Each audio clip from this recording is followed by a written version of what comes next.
बोलते थे कि इतना सारा सामान लेकर आती है अपने घर से, वैनिटी भी लाती है, खाना भी लाती है, एक पाटला भी लेके घुमा कर। सीनियर एक्टर थे, तो थोड़ा तो तमीज़ में के दायरे में उन्हें लड्डू खिलाने थे। तो मैंने कहा कि सर, मैं आपको एक बात बताऊँ, यार थोड़ी बहुत तो क्लैशेस हुई थी और उसके बाद में थोड़ा कभी बात करनी बंद करी, फिर बात करनी शुरू कर दी, फिर कम बात करने लग गए, फिर उसका ट्रैक अलग हो गया, सूरज अलग ट्रैक पे आ गया, तो वो थोड़ा बहुत डिस्टर्बेंस तो हुई। एक टाइम आया था कि मेरी और गौतम की लड़ाई हुई थी सेट पे। बहुत कम लोगों को ये बात पता है, बट मेरी और गौतम की भी लड़ाई हुई थी बहुत बुरी तरीके से, और मैंने कहा था कि मैं इसका सीन नहीं करूँगी। बट उसको इतना ख़राब तरीके से लिया गया, मुझे इतने डर्टी मैसेजेस आए हैं, बर्थडे पे इतने डर्टी मैसेजेस आए हैं। मुझे अरे लंगड़ी फूफी, क्या ही कर लेगी, अपना मुंह बंद रख, तुझे क्या पता, ये वो, all that, you know. Hello guys, welcome to Tele Masala. This is me Ambika Singh. तो आज का हमारा सुपर स्त्री का जो एपिसोड है बहुत ही ज़्यादा खास होने वाला है, क्योंकि मैं खुद अपनी फेवरेट के पास बैठी हूँ, जिनके मैं कहते हैं ना बचपन से मैंने जिनके शोज़ देखे हैं और उनका हर एक कैरेक्टर मैंने इतना पसंद किया है। So thank you so much Kanika ji for joining us. You're welcome. पर एक चीज़, ये क्या मैंने बचपन से देखा है, मतलब तुम बचपन बता रही हो और मुझे 55 बता रही हो? मतलब एक जो मेरा बचपना था, जब आपका कैसे मैंने बहुत सारे शोज़ तो नहीं देखे, लेकिन जो दिया और बाती हम हैं, वो हाँ। कैसे मेरे घर पे ना ऐसे जो मेरी मम्मी थी ऐसे रिमोट लेकर बैठी रहती थी कि कब शो आएगा। और जो आपने जो कहते हैं ना जो काम किया उसमें, आज भी अगर मैं गलत नहीं हूँ, आपको खुद लगता होगा कि सबसे ज़्यादा जो आपको प्यार मिल रहा है, मतलब वो शो तो बंद हुए कितने साल हो गए, बट स्टिल आपको कहीं न कहीं मीनाक्षी के नाम से ही लोग पीछे से भी आवाज़ देते होंगे, मुझे लगता है। और मैं पलटती हूँ क्योंकि मुझे ऐसा लगता है कि this that is my second name, Meenakshi, Meenudi. Yeah जी। या मैं तो फैंस को ही थैंक यू कहूँगी, लोगों को ही थैंक यू कहूँगी जिन्होंने इतना प्यार दिया, मुझे अपने घर का हिस्सा बनाया, और आई एम सो ग्रेटफुल। सो जैसे कि आपको पता चल गया कनिका जी, सुपर स्त्री का एपिसोड है हमारा। तो मैं शुरुआत ही ऐसे करना चाहूँगी कि आपके दिमाग में, जैसे मैंने अभी कहा होगा सुपर स्त्री, क्या आया आपके दिमाग में सुनते ही वो? सुपर स्त्री से मुझे दिखता है कि परफेक्ट इन एवरी डायमेंशन। एक मैंने पिक्चर देखी है एक माँ की, और जिसके बहुत सारे हाथ हैं, और हर हाथ में कुछ ना कुछ है, किसी में करची है, किसी में कंप्यूटर है, किसी में बच्चे की नैपी है, किसी में मेकअप है, किसी में फ़ोन है। तो complete in all dimension super स्त्री। जी। एंड आई थिंक हम सब आजकल सुपर स्त्री ही बन गए हैं। कभी ऐसा थॉट आया दिमाग में कि काश मैं लड़का होती? अ,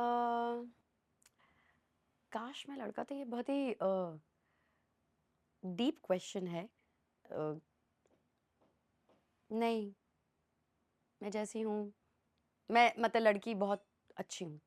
नहीं, बिल्कुल, कभी कभी भी नहीं आया, कभी भी नहीं आया। और स्पेशली माँ बनने के बाद तो बिल्कुल भी नहीं आया, क्योंकि ये जो अनकंडीशनल प्यार की हम बातें करते हैं, हम सब लड़कियाँ फैंटेसी करती हैं ना कि कहीं से अनकंडीशनल प्यार मिल जाए, मुझे लगता है वो प्यार एक बेबी होने के बाद ही होता है आपको। जी। शुरुआत करते हैं आपके करियर से। पहले तो मुझे ये जानना है, एक मारवाड़ी फैमिली से आती हैं आप, एक्ट्रेस बनना है। कैसे दिमाग में ये थॉट आया एंड कैसे फैमिली को आपने मनाया कि हाँ, एक ट्राई लेने दो? देखो देख, अगर ये आज की बात होती तो आजकल पेरेंट्स बहुत सपोर्टिव होते करेक्ट। हैं, हर हर फील्ड को इम्पोर्टेंस देते हैं, लेकिन I am talking about like more than are 2 decades. और मारवाड़ी फैमिली थी, और मैं इकलौती अपने माँ बाप की बच्ची हूँ। तो वो डिफ़िकल्ट था उनके लिए डिसीजन लेना, क्योंकि वो मेरे लिए लड़के ढूंढ रहे थे और मैं बॉम्बे की टिकट ढूंढ रही थी। तो मन में तो हमेशा से ही था, मैं हमेशा से आर्ट कल्चर प्रोग्राम्स में डांस वांस सब करती थी, एक्टिंग करती थी थोड़ा बहुत स्कूल में भी। पर करियर बनेगा वो नहीं सोचा था। लेकिन ऐसे ही मुझे लगता है ना, तकदीर एक बहुत बड़ी चीज़ है, कन्हैया ने ये लिखा था यहाँ आना, तो वो हो गया। और पेरेंट्स को बताना थोड़ा बताया तो थोड़ा ड्रामा तो होना ही था, कि पापा ने कहा नहीं तुम नहीं कर सकती हो, मम्मी ने कहा बेटी शादी की उम्र है, क्या करोगी। बहुत सारी चीज़ों के बाद में उन उनको एक्चुअली मैंने समझाया कि मैं मुझे चाहे 6 मंथ्स के लिए ट्राई करने दो। और बस मतलब पैर पकड़े, लिटरली। मेरी मुझे याद है, मेरी दादी, मैं तो गुस्से में आके मैंने एक बेडशीट निकाली, उसमें अपने कपड़े करे और मैंने बांध दी कि मैं तो जा रही हूँ। तो मेरी मुझे याद है मेरी दादी ने मुझे मेरे फादर को ये बात बोली थी कि अब ये जाने का इसने मन बना लिया है, तो इसे बांध के मत रख। जब चिड़िया के पर निकल आते हैं ना, चिड़िया के बच्चों के, तो चिड़िया भी जाने देती है, उड़ने देती है, इसलिए तू भी उड़ने दे। और आई थिंक वही ऐसे मेरे माता-पिता ने कहा कि ठीक है, ट्राई कर सकते हैं। तब जाके मेरे को एक सूटकेस मिला और मैं बॉम्बे आ गई। बॉम्बे आने के बाद जैसे यहाँ पे कई सारे ऐसे एक्टर्स हैं, बिना गॉडफादर के जैसे आप आई, बिना गॉडफादर के आके यहाँ पे करियर बनाना बहुत ज़्यादा ये टास्क हो जाता है लोगों के लिए। आपने जब पहली बार कदम रखा था मुंबई के सड़कों पे, क्या था आपके दिमाग में एंड चल क्या रहा था? पहले तो मुझे ये बताइए? यार, सबसे पहली चीज़ तो ये थी कि एक टाइम बाउंडेशन में आए थे आप, कि 6 महीने में आपको कुछ करके दिखाना है, नहीं तो माता-पिता बुला लेंगे। और उसके बाद में जो ये बात थी कि सबसे पहला थॉट क्या था मेरे दिमाग में वाज़ रोटी, कपड़ा और मकान। क्योंकि खाना-पीना तो ज़रूरी था, मकान में रहना ज़रूरी था। तो बॉम्बे में ये स्ट्रगल बहुत ज़्यादा होती है कि आप एक स्पिंस्टर हो, तो आप कैसे रहोगे? तो इसकी जुस्तजू ज़्यादा थी और कि अच्छा खाना मिल जाए और रहने को जगह मिल जाए। तो पहले वो चला, फिर थोड़े-थोड़े कॉन्टैक्ट्स बन जाएँ। हमें और मुझे ये भी नहीं पता था कि ऑडिशन देते कैसे हैं। और मुझे याद है कि मैं एक बार प्रभा देवी में ऑडिशन के लिए गई थी और मैं सबसे पहली थी और सबसे आखिरी में मैंने ऑडिशन दिया था। सिर्फ़ मैं ऐसे देख रही थी बाहर से, एक याद है जाली थी और मैं ऐसे ही देख रही थी कि सब लोग क्या कर रहे हैं, क्योंकि मुझे ऑडिशन देना भी नहीं आता था। फिर वहाँ से सीखना शुरू किया धीरे, धीरे, धीरे, फिर काम मिलता चला गया, फिर रफ़्तार आगे बढ़ी। ऑडिशन देते वक़्त कोई ऐसा वर्स्ट एक्सपीरियंस हुआ आपको कि मतलब आप एकदम कहीं न कहीं ऐसे लगा आँखों में आँसू आ गया हो कि मतलब ये क्या कर दिया मैंने? ये क्या कर दिया, मतलब एक मुझे याद है कि मैं एक कोलगेट के ऑडिशन में गई थी, तो उन्होंने मुझे कहा कि ओके परफॉर्म, तो मैं ये कर लो, वो कर लो, ये कर लो, वो कर लो, व्हाटएवर। और वापस बाद में जब मैं आई तो मैंने उनसे पूछा कि कैसा था ऑडिशन? कहते कोलगेट के ऑडिशन में आपने अपने दाँत तक नहीं दिखाए, कैसा होगा ऑडिशन? तो मेरे को रियलाइज़ हुआ कि ओह! या थोड़ा-सा एम्बैरेसिंग था, हुँ। लर्निंग एक्सपीरियंस था, पर ये होता है ना कि इंसान कहता है ओह डैम! फिर मतलब कि पूरा दिन इंतज़ार करने के बाद में जब मैंने ऑडिशन दिया तो मैं ये भूल गई। हुँ। पर ठीक है, लर्निंग होती है, सबकी लर्निंग होती है। करेक्ट। ऑल्सो जब आप यहाँ आए होंगे आपको कई अलग-अलग तरह के लोग मिले होंगे। कुछ लोग आपको पॉजिटिव वाइब्स दे रहे होंगे, कुछ लोग नेगेटिव वाइब्स दे रहे होंगे कि हाँ भाई तू नहीं कर सकती। मतलब कई बार होती है ना चीज़ें कि हाँ मॉडल जैसी तेरी हाइट नहीं है, बहुत सारी चीज़ें आ जाती है कि बाल ऐसे चाहिए। मतलब आपको तो पता ही है आप इतने सालों से इंडस्ट्री में, आपको क्या-क्या कह के लोगों ने डिमोटिवेट किया था? टू बी ऑनेस्ट मुझे डीमोटिवेशन वाली ना बातें ना सुनाई ही नहीं देती हैं। कोई मुझे बोलता भी है ना, जैसे मेरी हाइट के बारे में बहुत बार लोगों ने बहुत कुछ बोला है और मज़ाक उड़ाया है, कुछ भी कहा है। बट मुझे लगता है मेरी हाइट प्लस पॉइंट है। पर अब क्या है ना, जैसे कुछ लोगों की हाइट बड़ी होती है, तो आप उसे मैच नहीं कर पाते हो, पाटला लेना पड़ता है। तो लोगों ने अलग-अलग मज़ाक उड़ाया, कभी बटली, कभी छोटी, कभी छोटे, कभी इस तरह के वर्ड्स किए हैं यूज़। बट उससे मुझे कोई फ़र्क नहीं पड़ा कभी, मुझे ऐसा लगता था मैं स्पोर्ट्स कार हूँ। तो बचपन से ही मुझे ऐसा लगता था कि यार मैं तो स्पोर्ट्स कार हूँ, small, compact and nice and sexy. तो यही लगा था। और ऐसा मुझे किसी ने ना डिमोटिवेट नहीं करा, या फिर मुझे ना समझ ही नहीं आता वो डिमोटिवेशन कि आप ये आपका पॉइंट ऑफ व्यू है, लेकिन मेरे मेरे अंदर तो मैं तो क्वीन का का हूँ। तो या कभी डिमोटिवेट नहीं हुई मैं, और किसी ने किया भी तो क्योंकि हाइट का तो मज़ाक उड़ा लेते लेकिन सेंस ऑफ ह्यूमर कहाँ से लाते जो से, आपके पास है। हाँ, सेंस ऑफ ह्यूमर। और मुझे याद है कि किसी एक्टर ने मुझे बोला था, and he was tall and a very senior actor, नाम नहीं लूंगी। उन्होंने मुझसे कहा यार तुम अपने घर से पाटला वाटला लेकर आया। पाटला क्या होता है, एक छोटी सी स्टूल जैसी होती है जिसपे आप खड़ा होके, आई am just telling the audience कि वो छोटी सी खड़ा होके आप उस पे मैच हाइट करके अपना सीन दे सकते हो। तो बोलते थे कि इतना सारा सामान लेकर आती है अपने घर से, वैनिटी भी लाती है, खाना भी लाती है, एक पाटला भी लेके घुमा कर। सीनियर एक्टर थे, तो थोड़ा तो तमीज़ में के दायरे में उन्हें लड्डू खिलाने थे। तो मैंने कहा कि सर मैं आपको एक बात बताऊँ, मैंने कल 5 स्टार होटल में गई थी, वहाँ के जो बैरे थे ना बिल्कुल आपकी हाइट के थे, मुझे ऐसे सलाम ठोक रहे थे, ऐसा लग रहा है काश आप भी कर दो। वो चुप हो गए, इधर-उधर हो गए। तो अपने आप को सेफगार्ड करना ना ज़रूर आना चाहिए। बदतमीज़ मत बनो, लेकिन अपने आप को सेफगार्ड ज़रूर करो, नहीं तो ज़िंदगी में लोग आपको मसलने के लिए तैयार बैठे हैं और ज़रा आपने अच्छा कर दिया तो डेफ़िनेटली। आप पहले से ऐसी ही थी एकदम, सामने ही, आर पार करने वाली? थोड़ी तो थी और थोड़ी मुंबई शहर ने कर दिया। जब आप अकेले होते हो ना, तो वही कह रहे हो ना, अपने आप को हर तरीके से प्रोटेक्ट करना पड़ता है। मतलब मैं अकेली रहती थी, लेकिन बाहर कोई पूछता था और भई चलो घर चलो, कहाँ रहती हो? ये वो। तो मैं कहती थी नहीं, मैं तो अपनी दादी के साथ में रहती हूँ, मेरी दादी को जाना है मुझे। How will you protect yourself and you have to be nice also? So yeah, I used to do that as well. Kanika जी मुझे ये बताइए, आप मुंबई तो आ गई थी, घर ढूँढना था या फिर ऑलरेडी कुछ जुगाड़ हुआ था? नहीं, घर ढूँढना था और भाई बहुत धक्के खाए हैं, बहुत एड़ियाँ घिसी हैं और सबसे बड़ी चीज़ थी कि चलो आपके पास में पैसे हैं। वो आप बोलते थे गारंटी क्या है? मैंने कहा गारंटी क्या करूँ? मैं खुद गारंटी हूँ। नहीं मैडम गारंटी क्या है? बड़ा फजीता हुआ। तो मुझे याद है आज भी कि लोखंडवाला में एक ब्रोकर थे, तो उनको लगा कि मैं अच्छी फैमिली से हूँ, शक्ल सूरत में अच्छी हूँ, मेरे फादर से भी बात कराई, तो उन्होंने कहा ठीक है मैं गारंटी देता हूँ।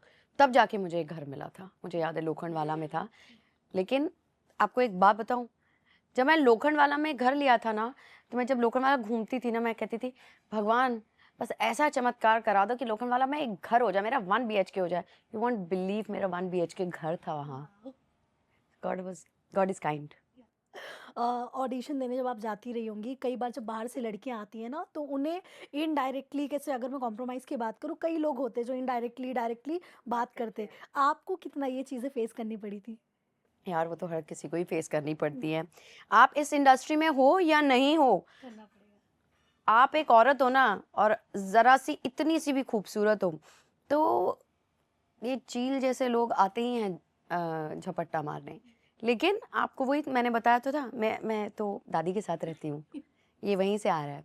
मैं तो दादी के साथ रहती हूँ, मुझे तो जाना है घर। कल मिलते हैं। फिर कल से बात ये सुविधाएँ समाप्त हो चुकी हैं, अब आप फ़ोन रख दीजिए। ये होता था। सबसे वर्स्ट आपको किसी ने अप्रोच किया हो, वो एक्सपीरियंस अगर आप बताना चाहें? मतलब यू नो कि आपको बातों में उलझाना, कि अच्छा काम चाहिए, अच्छा अरे आप तो श्रीदेवी जैसी दिखती हैं, आप तो माधुरी सी अदाएं हैं आप में, तो आपको तो काम मिल जाएगा। एंड देन यू नो कि आप रात को क्या कर रही हैं डिनर पे, जैसे ही वो आता था ना रात को क्या कर रही हैं, तो it was a big red flag for me in my mind. तो मैं वहाँ से कट लेती थी। मैं फिर उस बंदे का चाहे वो कितना भी इम्पोर्टेंट हो, मैं ब्लॉक कर देती थी। ब्लॉक या फिर फ़ोन नहीं उठाना, ये मेरा थंब रूल है। बट कनिका, आपको किसी ने ये बताया था कि ऐसा भी कुछ होता है? बिकॉज़ आप तो एकदम ही नए थे, आपको पता ही नहीं था कि यार क्या-क्या मैं ची बताऊँ क्या, भगवान की कृपा से भगवान ने अच्छा शक्ल दी है और ये तो दिल्ली में भी आप इंडस्ट्री में हो नहीं, अराउंड सराउंड तो आपको वो आँखें घूर ही लेती हैं। आपको समझ आ जाता है कि अपने आप को कैसे प्रोटेक्ट करना है, बातें करनी हैं। तो ये सारी चीज़ें तो आई थिंक एक लड़की 15-16 साल की उम्र से ही समझ लेती है कि उसे अपने आप को किस तरह से बचाना है। जी। सो कितने टाइम बाद, आई मीन कितने महीने लगे आपको आपका फर्स्ट शो मिलने के लिए? यार आई रिमेंबर कि मैं 1 महीना हुआ था मुझे आए हुए और एक उषा बच्चानी करके एक राइटर डायरेक्टर हैं, उन वो एक फ़िल्म बना रही थी तब ना, सहारा स्टार ना शॉर्ट फ़िल्म्स बनाता था, डेढ़ घंटे की। मैं 2004 की बात कर रही हूँ, बहुत 2003 की 2003 की बात कर रही हूँ। तो तब फैज़ल खान जो आमिर खान के ब्रदर हैं, उनके साथ में एक वो शॉर्ट फ़िल्म बना रही थी। तो उनको एक गोरी सी लड़की कश्मीरी टाइप दिखने वाली जो कि फैज़ल खान की डॉटर जैसी लगे, वो चाहिए थी। तो मैं किसी के यहाँ पे गई थी, तो उन्होंने कहा आप वहाँ चले जाओ फ्यूचर स्टूडियो उनसे मिलने। मुझे पता ही नहीं था फ्यूचर स्टूडियो कहाँ है, तो बस मैं रास्ता मतलब एड्रेस लिख कर गई थी डायरी में और मैं ऑटो रिक्शा वाले से बोला भैया, रिक्शा वाले भैया मेरे को यहाँ पहुँचा दो। मैं पहुँची और उसके बाद मैं उनसे मिली, तो उनको मैं बहुत पसंद आई। मैंने कहा मैम मैंने कोई काम नहीं किया। कहती काम मैं निकलवा लूँगी, तुम बहुत प्यारी हो, मुझे ऐसे ही मासूम फेस चाहिए था। तो तब मुझे वो मेरा फर्स्ट ब्रेक था ये short film with Faisal Khan sir. जब वो आपको कही होंगी काम निकलवा लूंगी मैं, उस वक्त क्या आया दिमाग में? उस वक्त तो ये था कि बस I have to do this, मतलब इससे बड़ी कृपा क्या ही हो सकती है कि आप 1 महीने में आपको एक शॉर्ट फिल्म मिल गई, वो भी किसके साथ में, आमिर खान के ब्रदर के साथ में, फैजल खान, इनकी मेला वेला सब आई हुई थी। तो मेरे लिए बहुत बड़ी बात थी। और किट्टू गिडवानी मेरी मदर का रोल कर रही थी, और उषा बचानी was a very famous writer and a director, और दीप्ति भटनागर जी का प्रोडक्शन था। तो मेरे लिए तो सब कुछ बहुत अच्छा था, चारों मतलब पांचों उंगलियां घी में। तो मैंने कहा तो भाई अब तो बस करके दिखाना, छा जाना है। तो बस वहां से शुरुआत हुई। पहला शॉट जो दिया आपने वो आपको आज भी याद आता है? हाँ, करीबन मैंने 25 टेक्स किए थे, और उषा जी मुझे कह रही थी कोई नहीं हो जाएगा, कोई नहीं हो जाएगा। मैं कहा यार कनिका कर दे। फिर किया, धीरे धीरे धीरे धीरे। ये सफ़र तो बहुत लंबा है, क्या ही बताऊंगी। ये सफ़र डांट खाने का और समझने का, सीखने का, ये सफ़र बहुत लंबा चला मेरा। बट ये जो सिखाया जाता था आपको, ये पॉजिटिवली लेते थे आप जो डांट पड़ती थी, या फिर कहीं ना कहीं ऐसे लगता था नहीं कि नहीं, नेगेटिवली भी होता था। कुछ कुछ डायरेक्टर्स बहुत रूड होते थे, जाओ यहाँ से, नहीं आएगा, सीन से निकालो इसको। ये तक सुना है मैंने, मुझे सीन से भी निकाला हुआ है कि सीन में नहीं चलेगी ये नहीं बोल पा रही। From here to getting awards. कभी आए ना जुदाई, वो दिनों या मतलब वो दिन जब आता है आपके दिमाग में, याद करती हैं आप कि यार शो हुआ करता था मेरा, क्या याद आता है सबसे पहले तो ये बताओ? सबसे पहले वो आता है डायरेक्टर आशीष, जिसने मुझे निकाला था सेट पे। वो वही हुआ था सेट पे, क्योंकि मैं नहीं बोल पाई थी, मैं एकदम फ्रोज हो गई थी।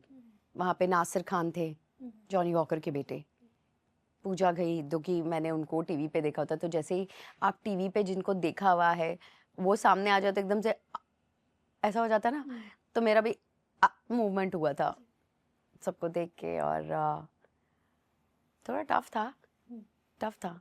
बट मैंने उस दिन, मुझे याद है, उस दिन मैंने कसम खाई थी कि आज के बाद कनिका ये चीज़ तेरे साथ रिपीट नहीं होनी चाहिए। और फिर उसके बाद नहीं हुई, फिर कभी भी ऐसा नहीं हुआ। आपने किस शो में आपको ऐसे लगा कि एकदम कॉन्फिडेंट हो गए थे आप कि जो मैं बनने आई थी वो हो गया है, अब मतलब मुझे थोड़ी ही चीजें सीखनी है, बाकी सब मैं परफेक्ट हो गई हूँ? देख वो तो अभी तक नहीं आया है, सीखने की कोई उम्र नहीं होती, और कभी भी सीखना कभी खत्म नहीं होता है। मैं तो अभी भी एक्टिंग कोचेस के पास में जाती हूँ, एक्टिंग क्लासेस लेती भी हूँ, और एक्टिंग कोचेस के साथ में जाके मैं उनसे भी कोच करती हूँ। एज एन सॉरी, मैं एक्टिंग टीचर्स के पास जाके कोचिंग लेती हूँ, और लेती भी हूँ, और जितना मेरे पास में है वो मैं और बच्चों को देती भी हूँ। लाइक मैं अंडर प्रिविलेज बच्चों को सिखाती हूँ एक्टिंग। तो या अब वो तो कभी खत्म नहीं हुआ, लेकिन आप कहोगे कि कॉन्फिडेंट हो गई थी। वाज अ शो कहानी कहानी घर घर कहानी घर की। कहानी घर घर की। जब मैं आई थी ना, वहाँ के एक्टर्स तो क्या ही बोलूँ, सब सीनियर एक्टर्स हैं, लेकिन मैं बहुत उनके सबके सामने डरी थी।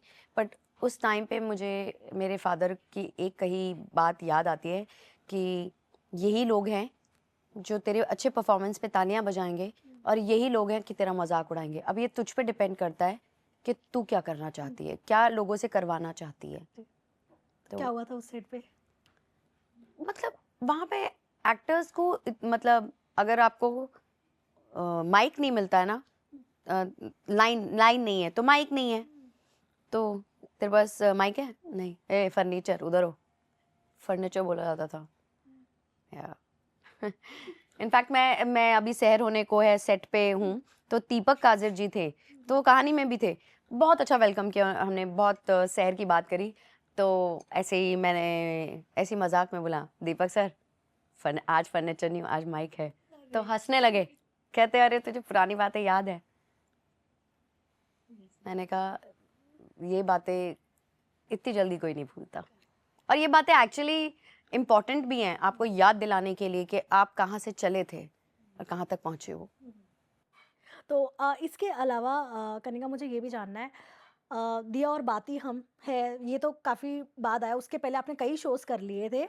कभी ऐसा हुआ था कि मतलब शुरू में ही आपको वेलकमिंग लग गए थे लोग, कि मतलब आप सेट पे गई हो, मतलब खुशी से लोगों ने आपका वेलकम दिया किया? बाती में? नहीं, दिया और बाती में उससे वहाँ। पहले? हाँ। नहीं, फिर तो मुझे सब आ गया था समझ कि कैसे कैसे करना है काम। फिर मुझे समझ आ गया था। हुँ, जब आपको समझ आ जाता है ना कि एक तो आप सुंदर हो, हुँ, ऊपर से परफॉर्म कर दो, हुँ, तो सब आपको देखने, अटेंशन आपको मिल जाती है। फिर अटेंशन के बाद आपको कैसे खेलना है, हुँ, वो करेक्ट। वो आ गया था फिर समझ। हुँ, फिर तो मैंने बहुत विरासत जैसा शो करा है। विरासत तो मतलब बाप ऑफ ऑल, हुँ, मतलब Ravi Chopra sir director, the Ravi Chopra, late Ravi Chopra sir, B R Chopra का प्रोडक्शन, अमन वर्मा, रोनित रॉय, संगीता घोष, हुँ, पूजा घई, और कौन थे भाई, जयती भाटिया, किरण सर, किरण, जो किरण जी हैं, और कौन कौन था दिग्गज, अमर उपाध्याय, मतलब जहां देखो बड़ा स्टार ऐसा।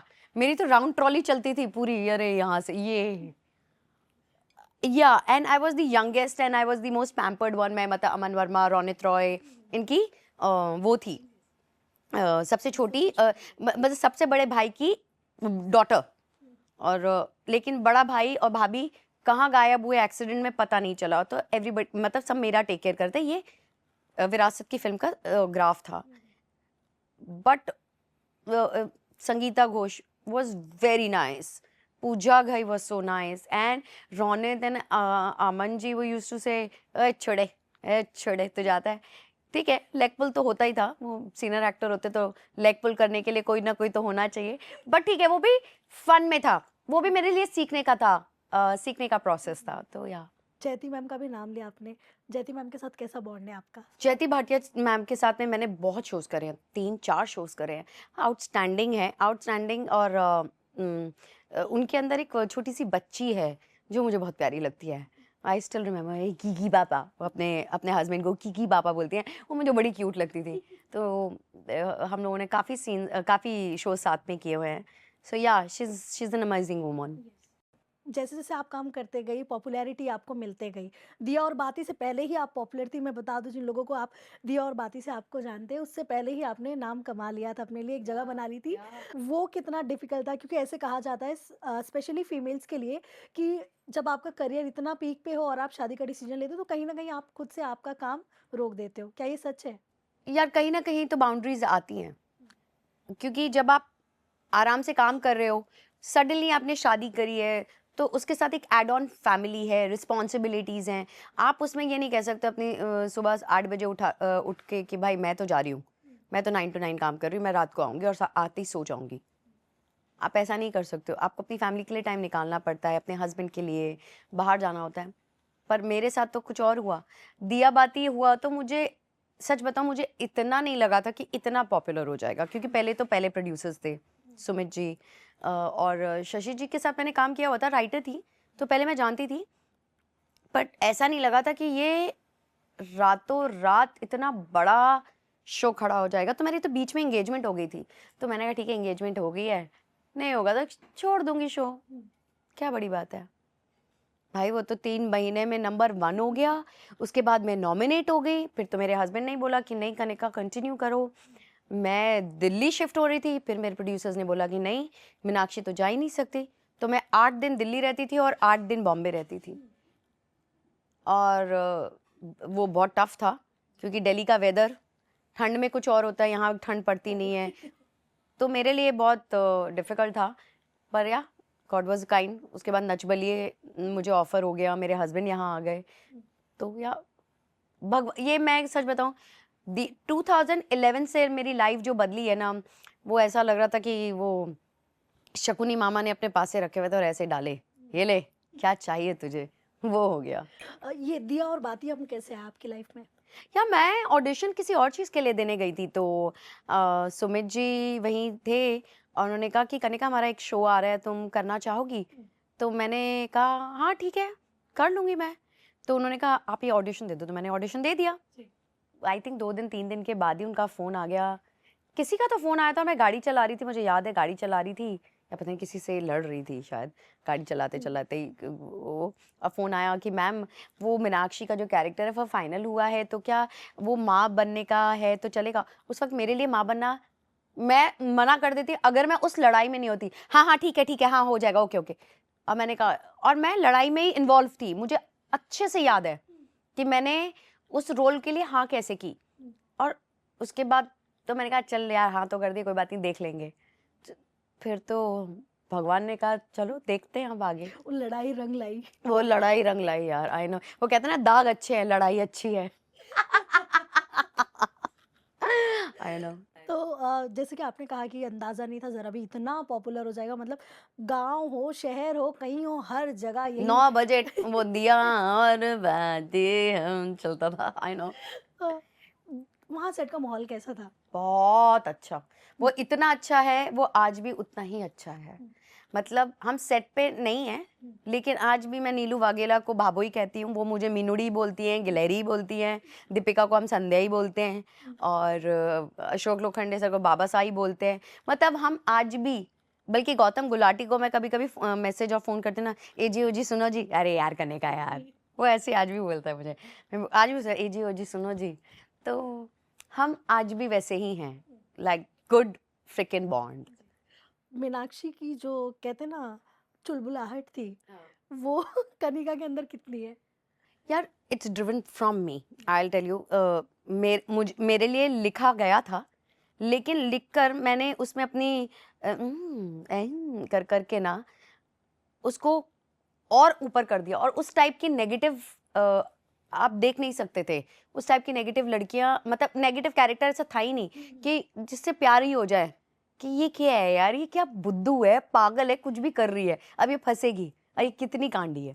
इस तरह की जो चीज़ें थी, मुझे आज भी याद है। एक बहुत ही सीनियर एक्टर है, नहीं नहीं, स्टार में सीनियर वो हैं, he is in a very high post. उन्होंने मुझे एक दिया बाती की मीटिंग में बोला था, पार्टीज में, कि कनिका तुमको पता है मैं घर जाता हूँ ना, मेरी जो माँ है ना, वो कहती है आज तेरी मिनोडी नहीं आई, आज तेरे में मज़ा नहीं आया तेरे एपिसोड में। तो वो हैरान हो जाते थे कि मिनोडी नहीं आई है इस वजह से। मेरी अलग यूनिट लगती थी, और मेरे इक्वल सीन्स होते थे, मेरे और संध्या के और भाभो के इक्वल सीन्स डिवाइड होते थे। तो yeah it was a very very big thing for me to get that role, एंड उस रोल को मैंने एक अलग तरीके से जो निभाया है, वो मैं खुद नहीं बोलूँगी, लेकिन इट वाज चमत्कार। यस। कनिका जैसे कि शो इतना पॉपुलर था, घर घर की कैसे स्पेशली जब लेडीज देखती हैं तो वो उन्हें नहीं मालूम कि हाँ एक्टिंग करें कैसे, आप इतना बखूबी काम कर रहे थे। तो वो जो नेगेटिव कैरेक्टर आपने इतना कहते हैं लोगों के दिल में छाप छोड़ा था, गालियां भी अलग से पड़ती थी। अरे अरे बहुत, मुझे याद है उस टाइम पे ना नया नया इंस्टाग्राम था। हाँ, नया नया इंस्टाग्राम शुरू हुआ था।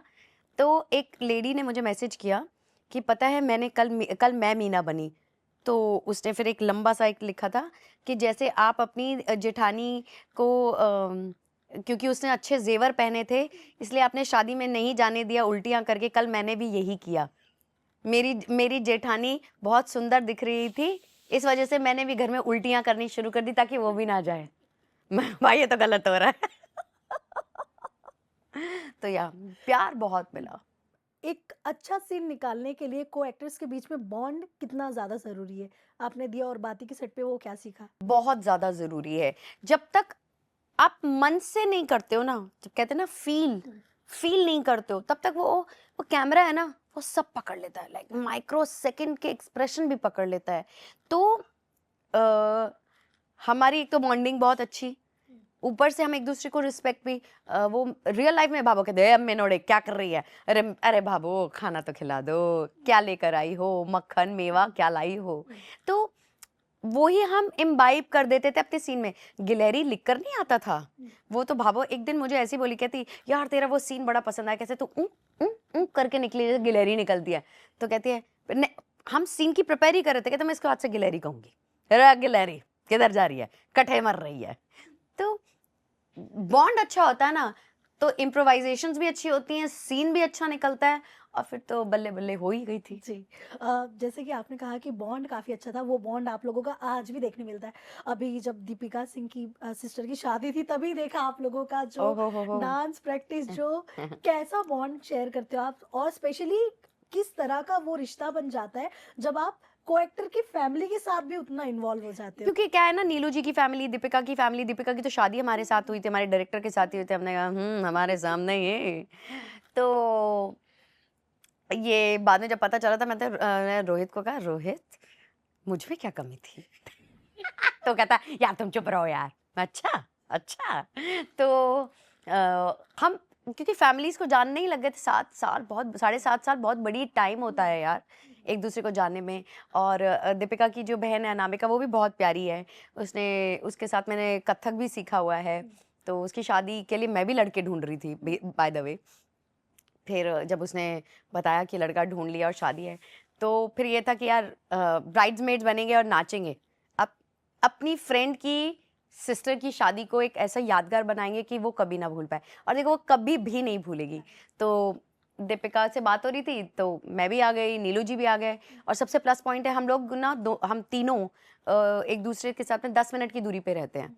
हम सब मीरा रोड में रहते हैं, तो वो कन्वीनियंस भी था और मन भी था। तो या हमने धूम मचा दी दोबारा, और बहुत प्यार मिला। मतलब मुझे याद है मेरे एक वीडियो पे तो 10 मिलियंस है, 10 मिलियन। और वो भी हम टाइम पास सिर्फ डांस की प्रैक्टिस कर रहे थे उस पे। जो नोक-झोंक हो रही थी आप लोगों की, वो कहते हैं ना, पुराने कैरेक्टर्स भी आ गए आ थे रहे थे, शरीर हाँ में। हाँ। नहीं, हम बिहेव ही वैसा करते हैं, हम बिहेव ही ऐसा करते हैं। एक दूसरे से मिलते हैं, हम बिल्कुल वैसे ही बन जाते हैं, और वो बहुत अच्छा भी लगता है हमें। दीपिका की क्या क्वालिटीज़ है जो जिसकी वजह से कहते हैं ना, सामने वाला उनका साथ छोड़ ही नहीं पाता है? आपको ऐसा लगता है? दीपिका की जो क्वालिटी है ना, कि वो नो फिल्टर है। उसके जो मन में है ना, वही मुंह पे है। वो मुझे बहुत अच्छी लगती है। और वो ऐसा ये नहीं है कि मैं मंगल लक्ष्मी कर रही हूँ, मैं ये हूँ, मैं वो हूँ। नहीं, मैं तो अभी भी है करती हूँ। वो आज भी वैसी है। और आई थिंक वो मेरे साथ और नीलू जी के साथ में तो स्पेशली बिल्कुल बिल्कुल पुरानी है, क्योंकि उसको हमने बिल्कुल रॉ देखा है। मतलब उसको डांट पड़ती थी सेट पे रोहित से, नहीं आती थी उसको एक्टिंग, और आज देखो कितने अवार्ड्स ले रही है। I am very proud of her. जैसे कि आपने कहा कि रोहित जी से डाँट पड़ती थी और उनकी ही अर्धांगिनी बन गई वो। हाँ। वो वाली जर्नी जो आपने वो देखी थी पहले सेट उसने पे। जितना डांटना था डांट लिया, वही खाता है डांट। वो कहाँ बच पाया, कर्म कर्म भुगत रहा है बेचारा।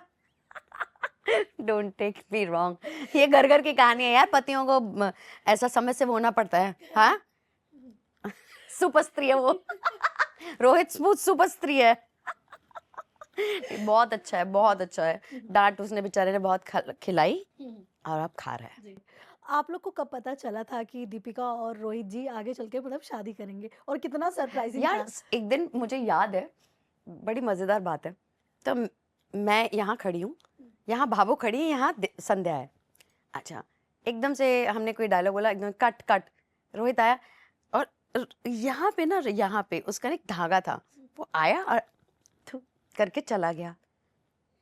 मेरा भाव एक दूसरे को ऐसे देख रहे हैं, ये क्या हो रहा है, ये क्या चल रही है। फिर मैंने दीपिका को ऐसे देखा, कहती "अ, पता नहीं वो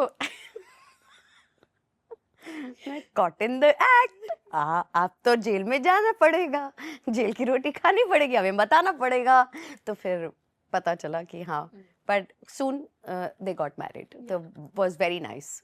शादी के बाद सेट का कैसा माहौल था? यार कुछ चेंजेस लगे थे? चेंजेस नहीं थे, क्या हुआ था, उसके टाइम के बाद में सुमित जी का नया शो आया था। आई थिंक क्या था, निखट्टू या ऐसे ही कुछ था, निखट्टू था ना कोई तो शो, यही था शायद, नाम तो निखट्टू ही था। निखट्टू मुझे याद है, स्टार का शो था।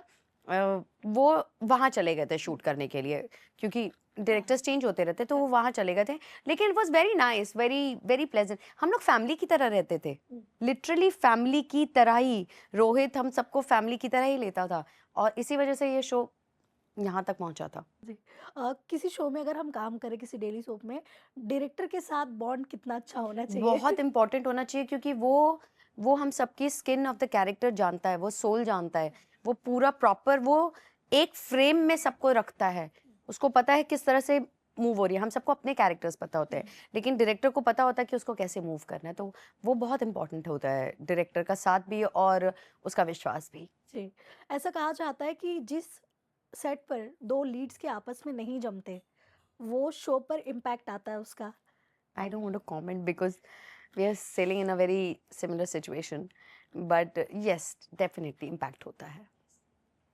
वो एनर्जी खत्म हो जाती है ना। लीड्स मतलब लीड वो होते हैं जो ढांचा, मतलब दे आर द क्या कैसे बोलूं मैं, खंबे हैं, उस पे खड़ा हुआ है। अगर वही एक दूसरे से नाराज हो जाए, मुंह फेर ले, तो ढांचा तो हिलता है ना। मैं यही कह सकती हूँ बस।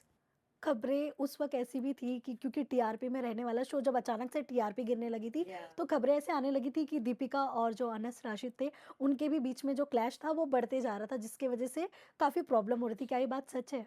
यार थोड़ी बहुत तो क्लैशेस हुई थी, और उसके बाद में थोड़ा कभी बात करनी बंद करी, फिर बात करनी शुरू कर दी, फिर कम बात करने लग गए, फिर उसका ट्रैक अलग हो गया, सूरज अलग ट्रैक पे आ गया, तो वो थोड़ा बहुत डिस्टरबेंस तो हुई। और हम डीपली सोचते हैं कि अगर वो लड़ाई नहीं हुई होती तो शायद वो शो आज भी चलता, आज भी चलता। जब ये रिश्ता क्या कहलाता चल सकता है ना, तो दिया बाती डेफिनेटली चलता।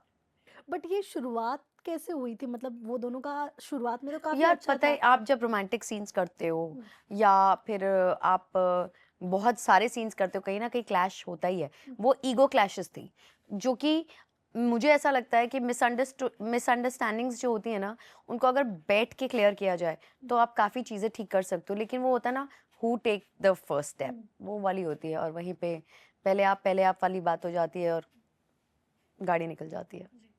तो जब आपको पता चला था कि शो जो है, ये so and so last date होगा, वो कितना शॉकिंग था आप लोगों के लिए? क्योंकि इतने नहीं, सालों हमें से पता चल गया था कि शो ऑफ एयर जा रहा है, क्योंकि पहले से हमें आगाह कर दिया जाता है। और क्या था ना, तू सूरज में सांझ पिया जी का भी उसका जो था सेकंड वर्जन, तो वो ये था ही, चल ही रहा था। और हमें मतलब मैं, भाबो और अशोक जी तो थे ही, हम 3 लोग तो थे ही नेक्स्ट सीजन में, तो हमें पहले ही आगाह कर दिया गया था। पर या दुख बहुत हुआ था उस सेट को छोड़कर। मुझे तो आज भी, मेरे पास आज भी फोटोग्राफ्स हैं मेरे रूम की, पापा सा के रूम की, हमारे कृष्ण भगवान की जो हमारी फोटो थी जिसको हम पूजा करते थे सीन में, उसकी, हमारी सीढ़ियों की, एक सेटिंग वाला था जो कि 7 साल से था, उसकी फोटो मेरे पास में काफ़ी मेमोरीज हैं। या सेट पर पॉलिटिक्स होती है। डेफिनेटली होती, वो कहाँ नहीं होती। जहाँ इंसान है वहाँ पॉलिटिक्स है। सबसे गंदी पॉलिटिक्स आपने कहाँ झेली है? मतलब जिसमें आपको भी इन्वॉल्व करने की कोशिश की गई हो? नहीं यार, मैं इन सब चक्करों से दूर ही रहती हूँ। मैं राधे राधे कर देती हूँ ज़्यादा। I don't take garbage.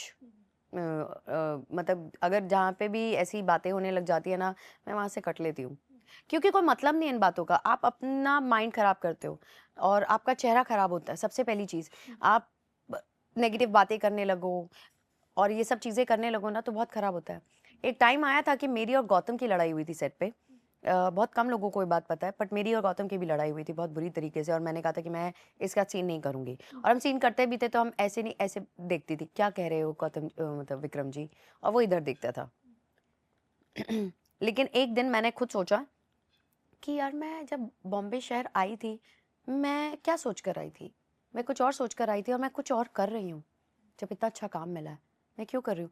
तो मैं गौतम के कमरे में गई और मैंने कहा, गौतम ये चीज़ ख़त्म करते हैं यार, हमें बहुत अच्छा काम मिला है। तो ही hugged me and is like हाँ, विल बी फ्रेंड्स, और आज भी हम फ्रेंड्स हैं। वाह! अच्छा हुआ आपने उस दिन वो टेक लिया था। हाँ, उसके बाद तो गौतम, मुझे याद है गौतम को बिग बॉस का कॉल मेरे सामने आया था और हम दोनों डिस्कस कर रहे थे क्या करें यार, ये तो पैसे भी बढ़ाने को तैयार हो गए हैं, जाऊँ कि नहीं जाऊँ? मैं कहा तू जा, तू कर, तू कर, तू तू बहुत अच्छा करेगा बिग बॉस में। मैं कहा जैसे तू यहाँ पे मस्ती करता है ना, बस वहाँ पे भी कर दियो, तू छा जाएगा। और छा गया लड़का हमारा। अच्छा, गौतम का जो गुस्सा देखा गया था बिग बॉस में, क्या उनको सच में इतना गुस्सा आता है? वो अनफेयर चीज़ें बर्दाश्त नहीं कर पाता है। जो लोग अनफेयर हो जाते हैं ना, वो नहीं बर्दाश्त कर पाता है। अदरवाइज़ तो गुस्सा तो दिल्ली वालों के नाक पे होता है। जी। अनस राशिद जो थे उनके साथ आप कांटेक्ट में हैं? उन्होंने तो क्योंकि एकदम ही दूरियां मुझे बना तो ली लगता है। है मैं ब्लॉक लिस्ट में हूँ उसकी। ब्लॉक किया होगा उसने मुझे। ऐसा क्या हुआ था? क्योंकि मीनाक्षी इतना मज़ाक उड़ा देती थी ना उसका, सूरज सा, सूरज सा तो ढीले हैं, आज सूरज सा नशे में है, आज सूरज सा सो चुके हैं, आज सूरज सा ये, आज सूरज सा वो। मतलब मैं बहुत मस्ती करती थी उसके साथ। तो उसने मुझे ब्लॉक कर दिया। आफ्टर आई रिमेम्बर आफ्टर दिया और बाती हम के बाद मैं उससे कभी नहीं मिली, कभी नहीं मिली। कभी कॉल भी नहीं, मैसेज भी कभी कुछ नहीं, नहीं? कभी नहीं। वो भाभो से ही बात करता है और किसी से बात नहीं करता। ओके, मतलब आज भी हैं वो कांटेक्ट में उनके? शायद हाँ, 1-2 बार मैंने देखा है कि भाभो कहते हैं, नहीं आज तो सूरज का फ़ोन आया था। मैं अरे, अरे! बेटे का फ़ोन आया है, आज तो कुछ पार्टी-वार्टी दे दो। तो ऐसे मस्ती करते रहते हैं। हाँ, नीलू मैम के साथ कितना अच्छा आप लोगों का रिश्ता बना है, बहुत क्योंकि अच्छी जो सहेली है मेरी। ऑन स्क्रीन जो माँ बनी थी वो ऑफ स्क्रीन कितना ख्याल रखती है। ऑफ स्क्रीन बहुत अच्छी सहेली है मेरी। मैं और वो मुझे भी एडवाइस देती है और मैं भी बहुत अच्छी एडवाइस देती हूँ उनको। लेकिन हम दोनों बहुत अच्छी पक्की सहेलियाँ हैं। और नहीं बेटा, नहीं बेटा, अच्छा बेटा। कभी-कभी मेरे बेटे के साथ में मेरी कुछ तू-तू मैं-मैं हो जाती है तो मैं उन्हीं को फ़ोन करती हूँ। ये देखो इसने ऐसा-ऐसा किया है। वो मुझे समझाती है, नहीं, नहीं कोई बात नहीं है, ऐसा कर लेगा, कर लेगा। तो या हम बहुत अच्छी सहेलियाँ हैं। कनिका, आपने प्रेगनेंसी में भी काम किया है, कितनी डिफिकल्टीज हो जाती है और सेट का माहौल वो फीमेल जो प्रेग्नेंट होती है उसके लिए कितना मतलब बदला जाता है? तो मैं प्रेग्नेंट हुई तो मैंने कहा अब शो छोड़ देती हूँ। हम्म, अब छोड़ देंगे मुझे। तो शशि जी ने कहा कोई बात नहीं, हमारी मीनू दूसरी बार प्रेग्नेंट होगी, क्या हो गया? मैं कहा लो, लो, ये तो जाने ही नहीं देंगे मुझे। बट बहुत प्यार करती है शशि जी, उनकी बहन शीतल। मतलब मैं क्या बोलूँ, really we are like sisters now. मतलब मैं तो उनको बहना ही बोलती हूँ, क्या बहना, अब कब लेना है मुझे अपने नए शो में। पर प्रेग्नेंट जब हुई तो सबसे पहली चीज़ हुई कि सबसे पहले मुझे याद है मैंने नीलू जी को सेट पे बताया था। और क्योंकि ना मेरा एक छोटा बच्चा दिखाया था, तो बार-बार मेरा डायरेक्टर कहे कि उठा ले। अब मैं उनकी तरफ देखूँ यार कि मैं इनिशियल स्टेज में मैं वज़न नहीं उठा सकती हूँ। तो फिर उन्होंने कहा ठीक है, एक काम करते हैं, मैं इसको उठा लेती हूँ, तू ये थैला उठा लेगी। अरे नहीं, वो उसका बच्चा है, वो उठाएगा ही वो। तो नीलू जी ने उसको साइड में लाई। उन्होंने कहा चुप कर, वो नहीं कर सकती, वो प्रेग्नेंट है और किसी को बताने की ज़रूरत नहीं है। ठीक है, ठीक है, ठीक है, ठीक है। आकाश था मेरा डायरेक्टर, बहुत बहुत बहुत क्यूट था। तो हाँ, ठीक है, ठीक है, ठीक है, ठीक है। अरे यार, ये क्या कर रही हो? मैं कहा, "हैं, ऐसी चीज़ कर रही हूँ जो तुम्हें पता ही नहीं है। मैं शादीशुदा हूँ, हैं? क्यों नहीं करूँगी?" कहता लेकिन यार मतलब ये मत करो, अब तुम ठीक से करना। लेकिन हमने बहुत मस्ती करी उस टाइम पे भी। मैं मतलब मेरे ससुराल में ना ये नहीं होता, जिसे कहते हैं होता है ना, बच्चों के लिए करते 7th मंथ में गोद भराई। गोद भराई। हाँ, गोद भराई वो नहीं होती हमारे यहाँ पे। तो मैं थोड़ी अपसेट थी कि यार गोद भराई तो एक फंक्शन अच्छा लगता है। तो उन्होंने कहा कोई बात नहीं मीनू, मैं तेरी इस सेट पे करूँगी। और बाय चांस उसी टाइम पे शशि जी ने वो गोद भराई का रस्म भी रख दिया। मेरी सेट पे गोद भराई प्रॉपरली हुई है, प्रॉपरली। भाभो ने भी मुझे पैसे दिए, अशोक जी ने भी मुझे पैसे दिए और नज़र उतारी और सब मेहंदी-वेहंदी सब लगवाई। मतलब जिसे कहते हैं ना कि रियल और रील लाइफ में एक ही चीज़ थी। और बस हस्बैंड बदले हुए थे, लेकिन प्यार बहुत ज़्यादा मिला। मुझे याद है मेरी क्रिएटिव डायरेक्टर थी श्वेता, अब तो मेरी बेस्ट फ्रेंड है वो। उसको पता होता था मेरा कॉल टाइम, तो मेरे सेट पे पहुँचने के लिए 21 सीढ़ियाँ थी, वो ऐसी थी। तो वो मेरे कॉल टाइम पे आ जाती थी नीचे, मेरा हाथ पकड़ के मेरे ऊपर ले जाती थी, मुझे अपने रूम तक मेरे को बिठाकर फिर कहीं जाती थी। और वो हर रोज का था और उसने 9 महीने किया है। मतलब मैं आई थिंक रियांश के होने के बाद में मैं 12th डे पे तो मैं सेट पे थी, जहाँ पे 40 दिन लड़कियां उतरती नहीं है, मुझे 12वें दिन मैं सेट पे थी। अब ओनली बिकॉज ऑफ दिया बाती मैंने कहा कि नहीं, मेरे शो को मेरी ज़रूरत है और आई विल गो। जी, आपकी ये प्रेगनेंसी प्लानिंग थी या फिर? It was unplanned. हम लोग लंदन गए थे एंड जब मैं वापस आई तो I I got pregnant and I told to my producers also ना कि कोई बात नहीं है, कोई बात नहीं, सब ठीक है, अच्छी बात है। हमें बहुत खुशी हुई। तो बल्कि मैं तो ये डरती थी कहीं मेरा बेटा मीनाक्षी जैसा ना निकले। 9 महीने सेट पे था, कहीं मैं यही सोचती रहती थी कि कहीं यार ये गोलगप्पे वाला ना हो, कहीं ये काड़ा कांडी ना हो, कहीं ये ना हो, कहीं वो ना हो। तो भाव कहते कोई बात नहीं, होगा तो हम झेल लेंगे ना। मैं कहा तुम क्या झेलोगे, झेलना तो मुझे पड़ेगा। 12th डे पे जब आप गए थे वहां पे, तो रियांश को साथ में लेकर गए थे या? नहीं, रियांश तो इसी घर में था क्योंकि मेरे सामने ही एलोरा था।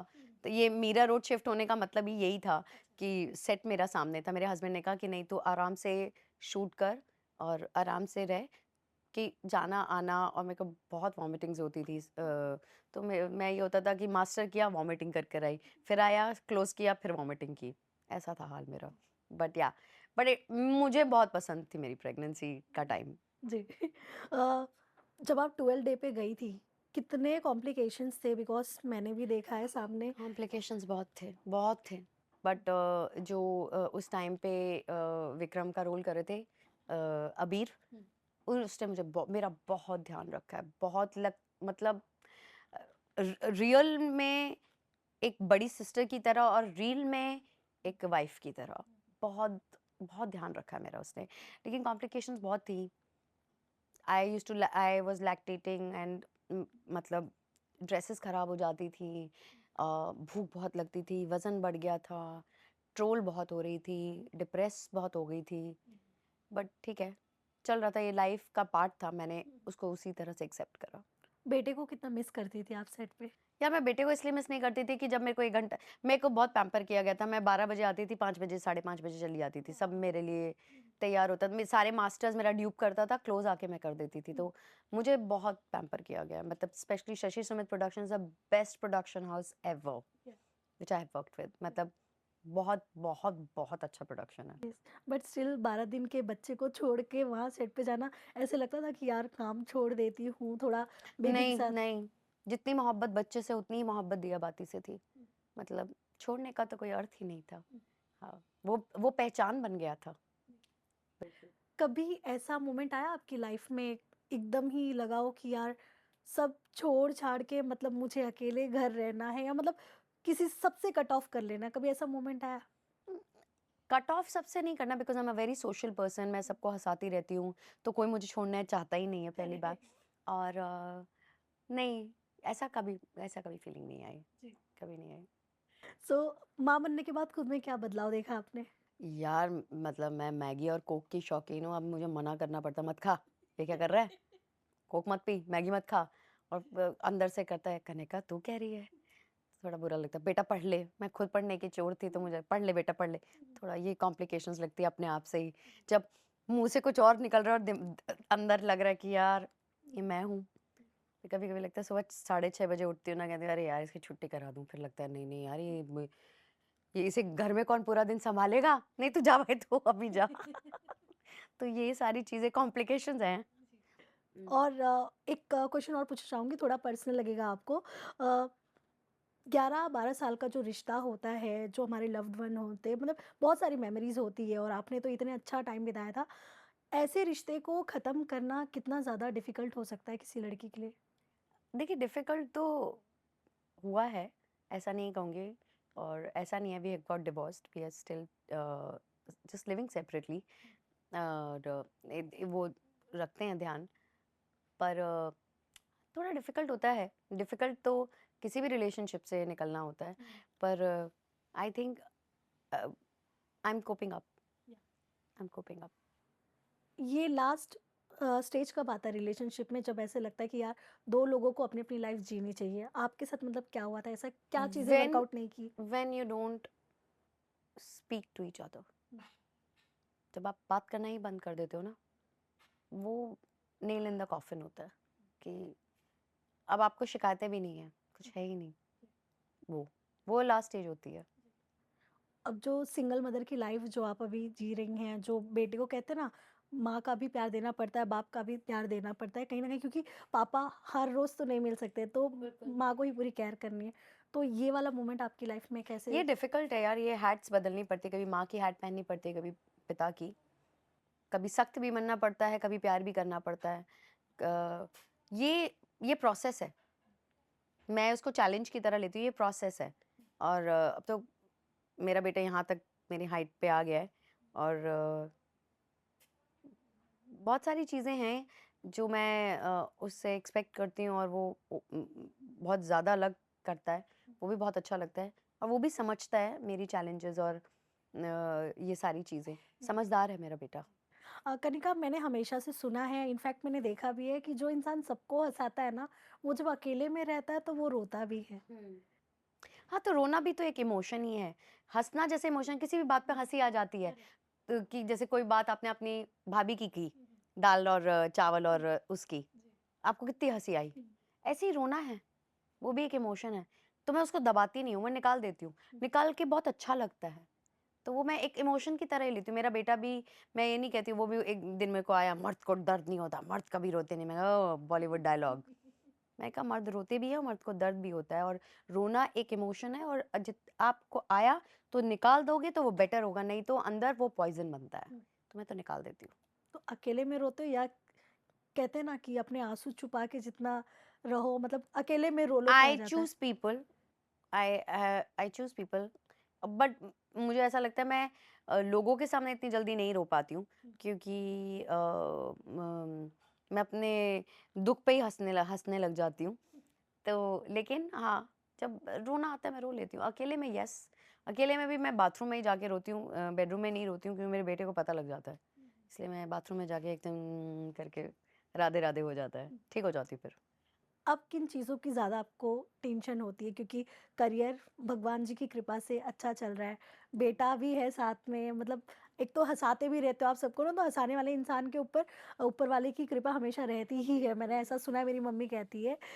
तो किन चीज़ों की ज़्यादा टेंशन अब आप लेती हो? टेंशन, टेंशन मैं किसी चीज़ की नहीं लेती हूँ यार। सोचते किसके बारे में ज़्यादा? दैट कि रियांश जो है वो अच्छा इंसान बने, काइंड बने।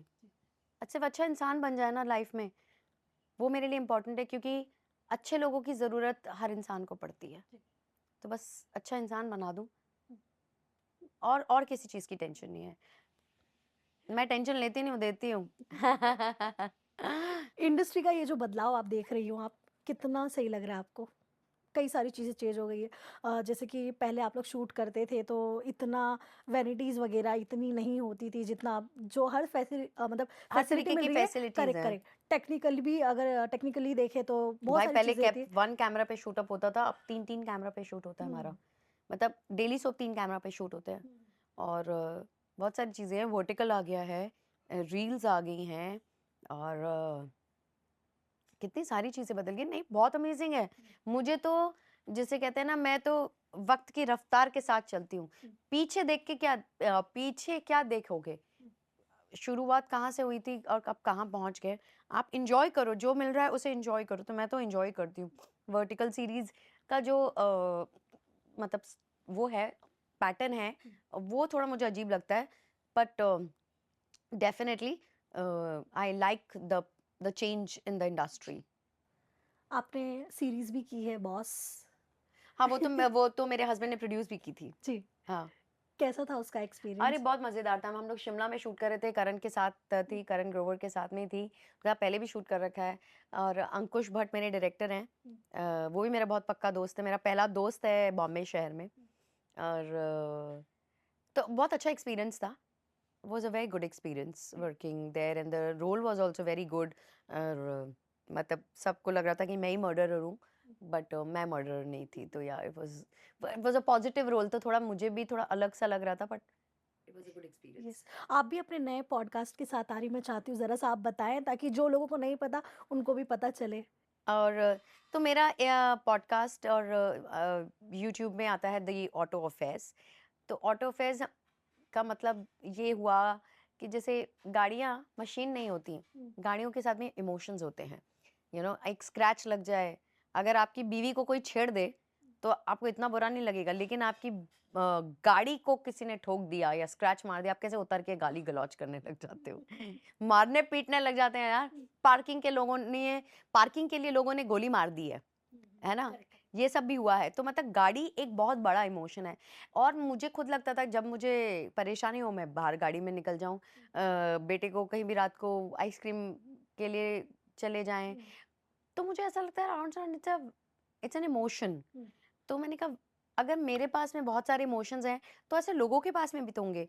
तो हमने सोचा कि क्यों ना एक शो बनाया जाए, जिसमें I have my bunch of friends, I can talk to them.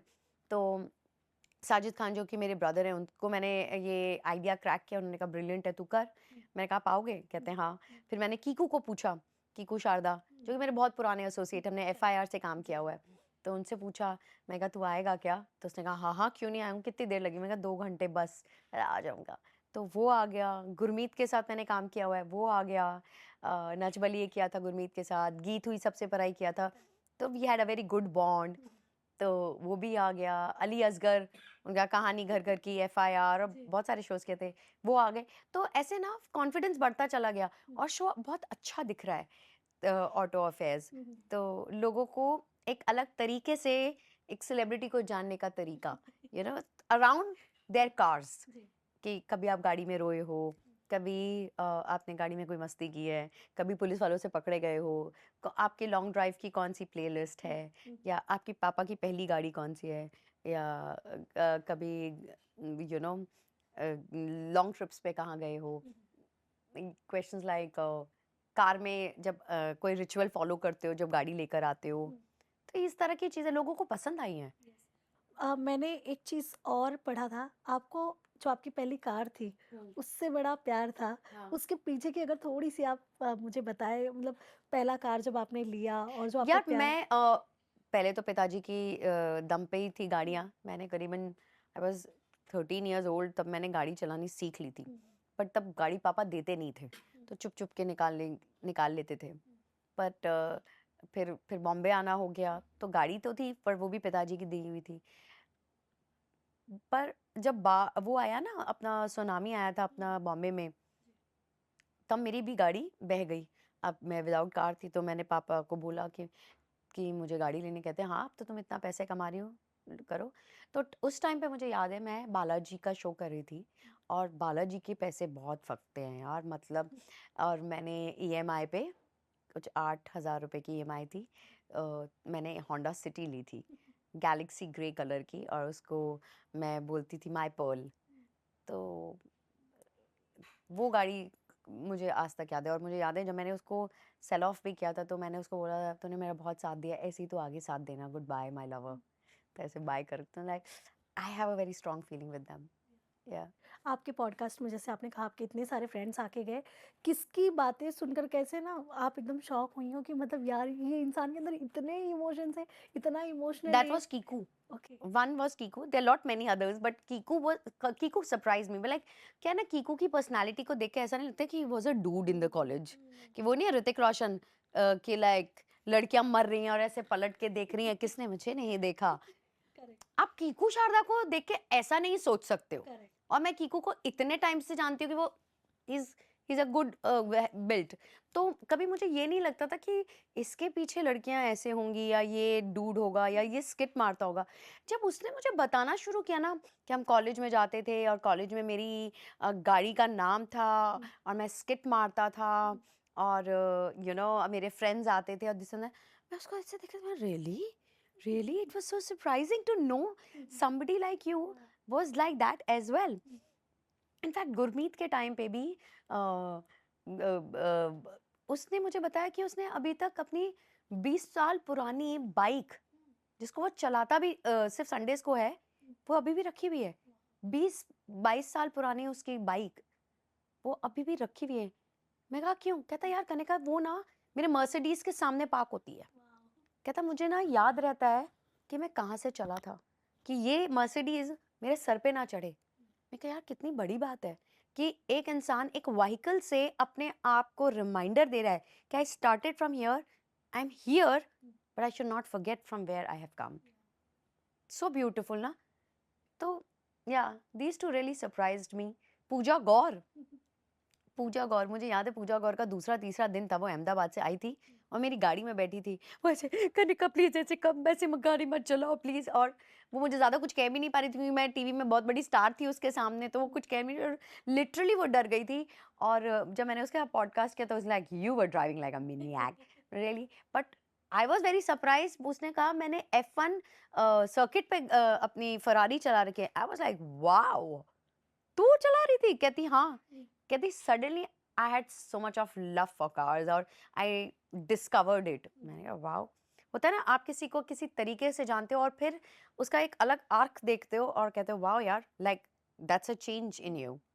या यस, जैसे कि आपने कहा कि गुरमीत की जो स्टोरी आपने बताई कि उनको याद है इसलिए बाइक पार्क करते हैं ताकि उनको हमेशा याद आते रहे कहाँ से वो आए हैं। कभी आपने जिस भी शो में आप गई हैं, मैं अब तो लकी चार्म ही मानूँगी मैं आपको, जिस शो में आप गई हैं वो हिट ही हुआ है। That's good. बट कभी वो कहते हैं ना एक थोड़ा-सा एटीट्यूड या कैसे ह्यूमन नेचर है ऑटोमेटिकली आ ही जाता है। कभी आपके साथ ऐसा हुआ है कि मतलब थोड़ा-सा आपके सर पे चढ़ गया और आपको रियलाइज़ हुआ हो कि यार मतलब मुझे थोड़ा-सा खुद में थोड़ा-सा ठहराव नहीं, एटीट्यूड कभी नहीं आया मेरे में। राइट एटीट्यूड है, राइट एटीट्यूड है, लेकिन that fake attitude, you know, कि like look at me, I am a star and don't talk to me like that, and I am being disrespectful for, I have been disrespectful to people, no. But ऐसे लोग मिलते हैं ना industry बहुत में। हैं, बहुत हैं, जो बिना किसी उसके ही उनमें हवा है। हुँ। अब वो कहाँ की हवा है भगवान ही जाने। तो मैं वही कहती हूँ, भाई कायम चूर्ण खाओ, हवा निकालो, निकाल के आओ, ऐसा मत करो। इंडस्ट्री की फ्रेंडशिप फेक कितनी होती है? 95% फेक है। 95%, 5% मैं इसलिए कह रही हूँ क्योंकि ऐसी मेरी बहुत सारी फ्रेंड्स हैं जिनके साथ मैंने काम किया और वो आज भी मेरी सहेलियां, और जब भी हम मिलते हैं तो ऐसा नहीं, hi baby, how are you, I missed you, I love you, वो नहीं है। The good, like starting from Drishti Dhami, वो लड़की गीत हुई सबसे पराई से, मैं उसको जानती हूँ, and actually she is a star, and but she is never shown me that, and always been so nice and kind to me. From Deepika, Gautam Gulati, or then I think I've known so many people, but जो मेरी close by हैं उन्होंने कभी भी नहीं। जी। तब दृष्टि, दीपिका ये लोगों से हमेशा ऐसे बात होती ही रहती है आपकी? हाँ हाँ, बिल्कुल बिल्कुल। अभी तो दृष्टि की बेटी हो गई है, और तो वो मैं कहती हूँ वेलकम टू द मदरहुड भाई, मज़े आएंगे तुमको अब। वो कह रही आ रहे हैं भाई, बहुत मज़े आ रहे हैं। तो तो या मिलने गई थी आप? हाँ हाँ, फॉर श्योर। सो किसकी जैसी लगती हैं दृष्टि बड़ी? नीरज की तरह। मैंने कहा क्या यार, तूने भी यार, क्या ही बोलूं। मैं कहा नहीं, बट बच्चे तो प्यारे ही होते हैं यार। दृष्टि की क्या क्वालिटी आपको पसंद आती है कि एक कहते हैं ना जब हम जैसे हम दोनों बैठे साथ में कुछ तो वाइब मैच हो रही है तभी इतने टाइम से हम लोग बात करें पता भी नहीं चल रहा है, तो ऐसा क्या है उनके अंदर जो लगता है कि यार इतनी पुरानी दोस्ती आज भी कायम है? वो लड़की अगर जानती है ना, सिंप्लिसिटी, सिंप्लिसिटी उसके लिए बहुत बड़ी चीज़ है। वो सिंप्लिसिटी बहुत रखती है, वो आज भी है उसके अंदर। चाहे वो कितनी भी बड़ी स्टार है, कितनी भी ही सुंदर है, वो बहुत सुंदर लड़की है, और लेकिन घमंड बिल्कुल भी नहीं है उस लड़की में। दीपिका? अगेन आई थिंक वो भी सिंप्लिसिटी, वो जैसी थी, नो फिल्टर है, बिल्कुल वैसी ही है आज भी। कोई मेमोरी शेयर करना चाहेंगे दीपिका के साथ जो आज भी आपको कहते हैं ना जब याद करती हैं आप तो एकदम खो ही जाती हो? ऐसे तो बहुत सारी हैं, बहुत फनी फनी भी हैं जब आप इतना काम करते हो। अ, ऐसी कोई मतलब लाइक इतनी फनी है कि हम बता नहीं सकती हूँ मैं कि मतलब ये तो बहुत ही टॉप सीक्रेट होगा, बट दीपिका दीपिका एक दिन मैं उससे बात कर रही थी, मतलब एक्चुअली मैं बात नहीं कर रही थी, वो ही बात कर रही, 10 मिनट के बाद कहती है, कनिका जी मैं ही बोले जा रही हूँ, आप तो कुछ बोल ही नहीं रही है, मुझे मालूम है मेरा कोई एडिट बटन नहीं है, मुझे मालूम है मैं बहुत बातें करती हूँ, लेकिन थैंक यू लिसनिंग के लिए। मैं कहा, कोई बात नहीं, मैं सहेलियां होती हैं, जी। सहेलियां होती हैं सुनने के लिए। कहती लेकिन आप बहुत प्यारे हो, बहुत अच्छे हो, आप मेरी सारी बातें सुन लेते हो। मैं कहा एक गरीब आदमी अंदर भी है, तेरा पति, वो भी यही कर रहा है। तो हंसने लग गई। तो या हम लोग ऐसे बहुत मस्ती करते अच्छा हैं जो साथ आपका में। शो था एफआईआर हाँ। उसका भी वही फैन बेस वही कहते हैं ना आप लोगों की केमिस्ट्री देख के बाहर जो लोग घूम फिर जाते थे सबका दिमाग वहां की कुछ ऐसी बातें बताइए जो कहते हैं ना आपके जो फैंस है पुराने जो आज भी रील्स कहीं ना देखो कहीं करते एक्चुअली रहते हैं। एफआईआर वाज ऑल अबाउट कविता, हाँ। कीकू, हम्म, एंड 1 और 2 मोर हवलदार जो जितने थे, वो बेसिकली कोर वही था। हम्म, हम लोग तो, मैं उस टाइम पे सीख रही थी, हम्म, यू नो, और कविता को मैं जानती थी दिल्ली से, वो दिल्ली की है वो भी। हम्म, तो जब वो मॉडलिंग वॉडलिंग करती थी तो मैं भी मॉडलिंग करती थी, तो उस टाइम पे हम एक दूसरे को जानते थे। तो फिर वो कविता आ गई, और मुझे बहुत अच्छा लगा, इवन कहानी में भी थी वो। तो मुझे बहुत अच्छा लगा कि हम लोग सेम प्रोफेशन में आ गए, और you know we are in the same circle. But actually Amit Aryan इतना अच्छा लिखते थे कि मज़ा आ जाता था, और मैं मतलब हर हफ्ते मैं एक एपिसोड में तो ज़रूर होती थी। तो मतलब एक और वहाँ पे वही 3-4 ही लड़कियाँ थी जो कि रिपीट पे चलती थी, और रिपीट में कभी कोई किसी की मम्मी बन गई, कभी कोई किसी की बहन बन गई, कभी किसी की कोई गर्लफ्रेंड बन गई, कभी किसी ने किसी को छेड़ दिया, तो यही चलता रहता था। लेकिन बहुत मेमोरीज़ तो बहुत सारी हैं, और सबसे ज़्यादा मज़ा आई थिंक एफआईआर में जब रिहर्सल होती थी ना, कि स्क्रिप्ट आती थी सबके साथ, और शशांक जो कि डायरेक्टर हैं अपना, उसके भाभी जी घर के भी डायरेक्टर हैं, और वो पहले एफआईआर ही करते थे। तो जब हम लोग ऐसा रौनक लगा के ऐसा राउंड टेबल पे बैठते थे, और जब शशांक बोलते थे कि नहीं तू ऐसा बोल दे, तू ऐसा कर दे, वो बहुत मज़ा आता था। क्या एफआईआर के वक़्त भी कुछ ईगो क्लैश हुआ था जिसके वजह से कहीं न कहीं शो बंद हुआ था? मुझे एक्चुअली पता नहीं है एफआईआर के बारे में, इनसाइट्स नहीं मुझे पता है, क्योंकि उस टाइम पे मैं बोल रही हूँ ना, वो कोर एफआईआर का अलग था, हम लोग विजिटर्स थे, लेकिन वो विजिट करने में बहुत मजा आता था, क्योंकि मैं तो सीख रही थी उस टाइम पे कॉमेडी, यू नो, वो कॉमेडी ड्रिवन था। बट वो कीकू के साथ मिलना वहाँ पे, वो आज भी वो रिश्ता कायम है आपका हाँ। और कविता के साथ, तो वो क्या कविता कहना के चाहिए? साथ में तो ऑफ हो गया, मैं वो एक्चुअली कहीं और शिफ्ट हो गई, फिर हम लोग, उसकी शादी हो गई, मेरे बच्चा हो गए, तो थोड़ा हम लोगों के बीच में एक कहते हैं ना डिस्टेंस आ गया। बट आज भी मिलते हैं तो बहुत अच्छे से मिलते हैं। बट कीकू से, तो कीकू के साथ तो मैंने नजबलिए भी किया था, तो हमारी फैमिली, और कीकू भी मारवाड़ी है, मैं भी मारवाड़ी हूँ, तो वो एक वो वाला टच बहुत था। उसकी जो कीकू की वाइफ है, वो मेरी बहुत अच्छी फ्रेंड हो गई थी, प्रियंका। तो overall it was a very, अभी तक तो मैं कहूँगी it's a very good journey. आप लोग जब मिलते हैं मारवाड़ी में बात करते हैं या फिर हिंदी में? हम लोग कॉमेडी करते हैं।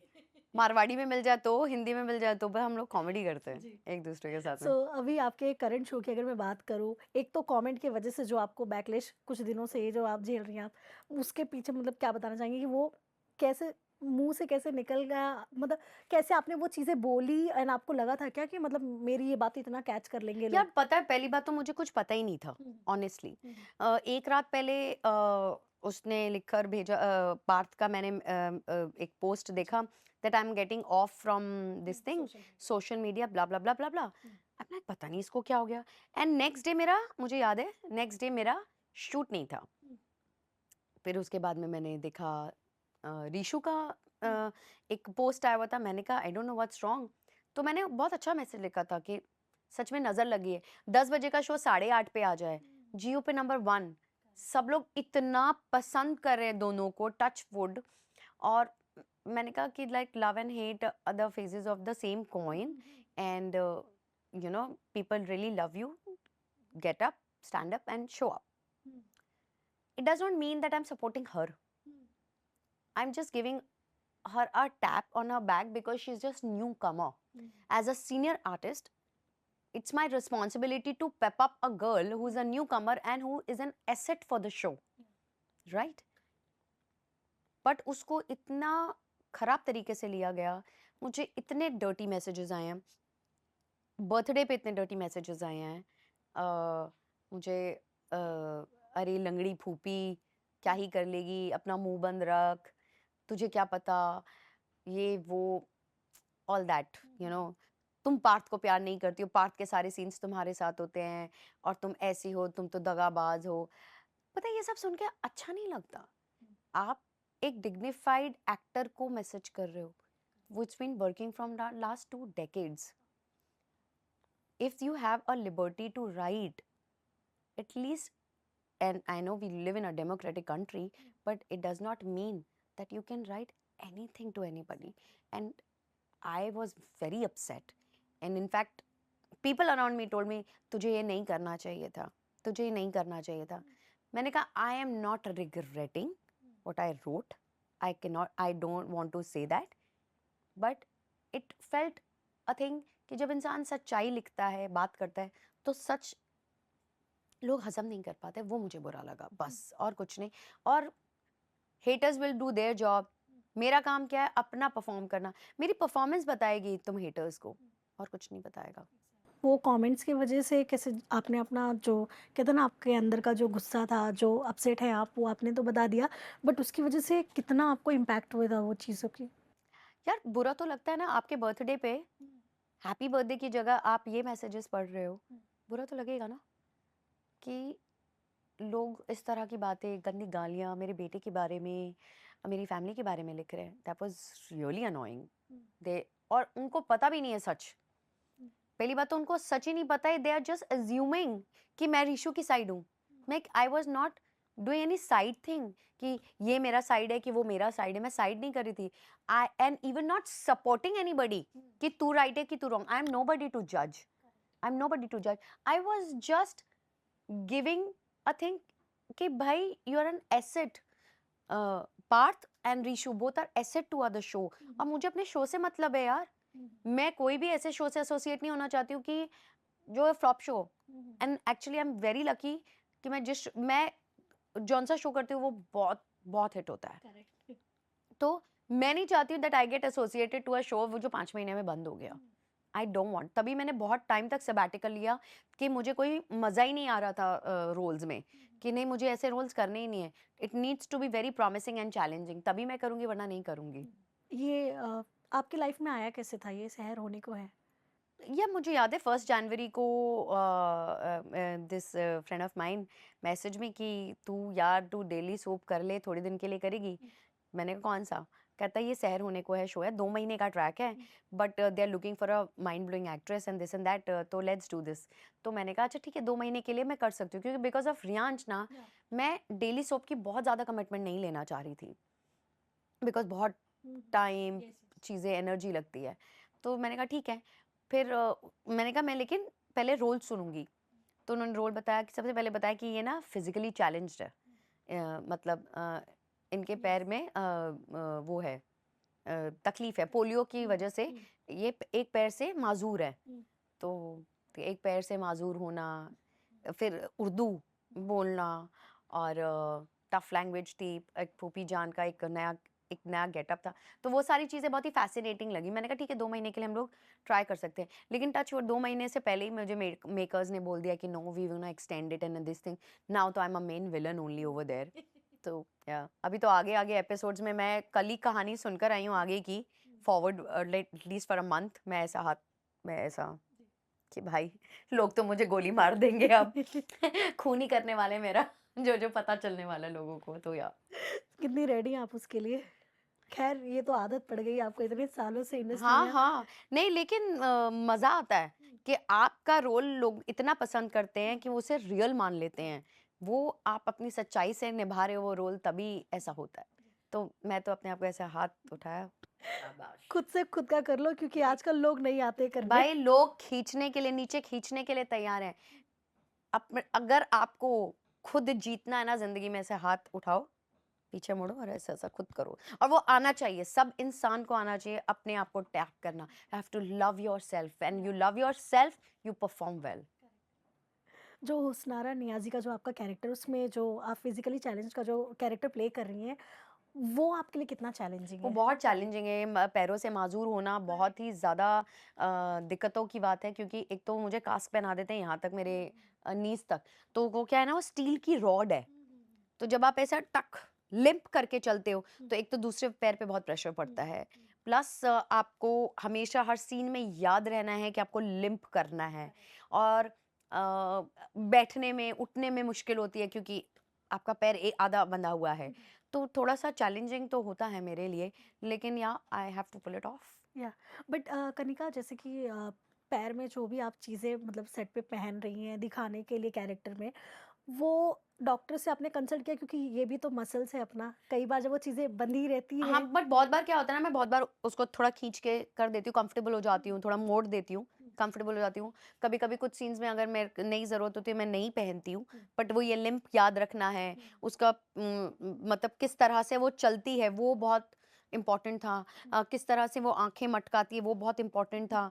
और किस तरह से वो प्लानिंग और प्लॉटिंग करती है, वो बहुत इम्पोर्टेंट था। तो उसकी वजह से ना डॉक्टर से पूछने का तो नहीं यार, मैं राधे राधे है, भगवान मेरे साथ है, मेरे को कुछ नहीं होगा।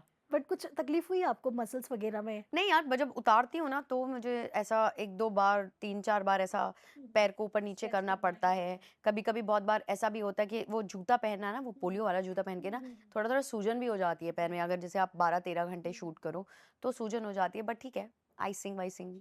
दिस इज़ सी, मेरे को एक चीज़ बहुत सीनियर एक्टर ने मुझे बोली थी कि तुम्हें किसने कहा है एक्टर बनने को? अगर ये तकलीफें नहीं झेल सकते हो तो किसने कहा है तुम्हें एक्टर बनने को? मत बनो। अगर है तो फिर कंप्लेन मत करो।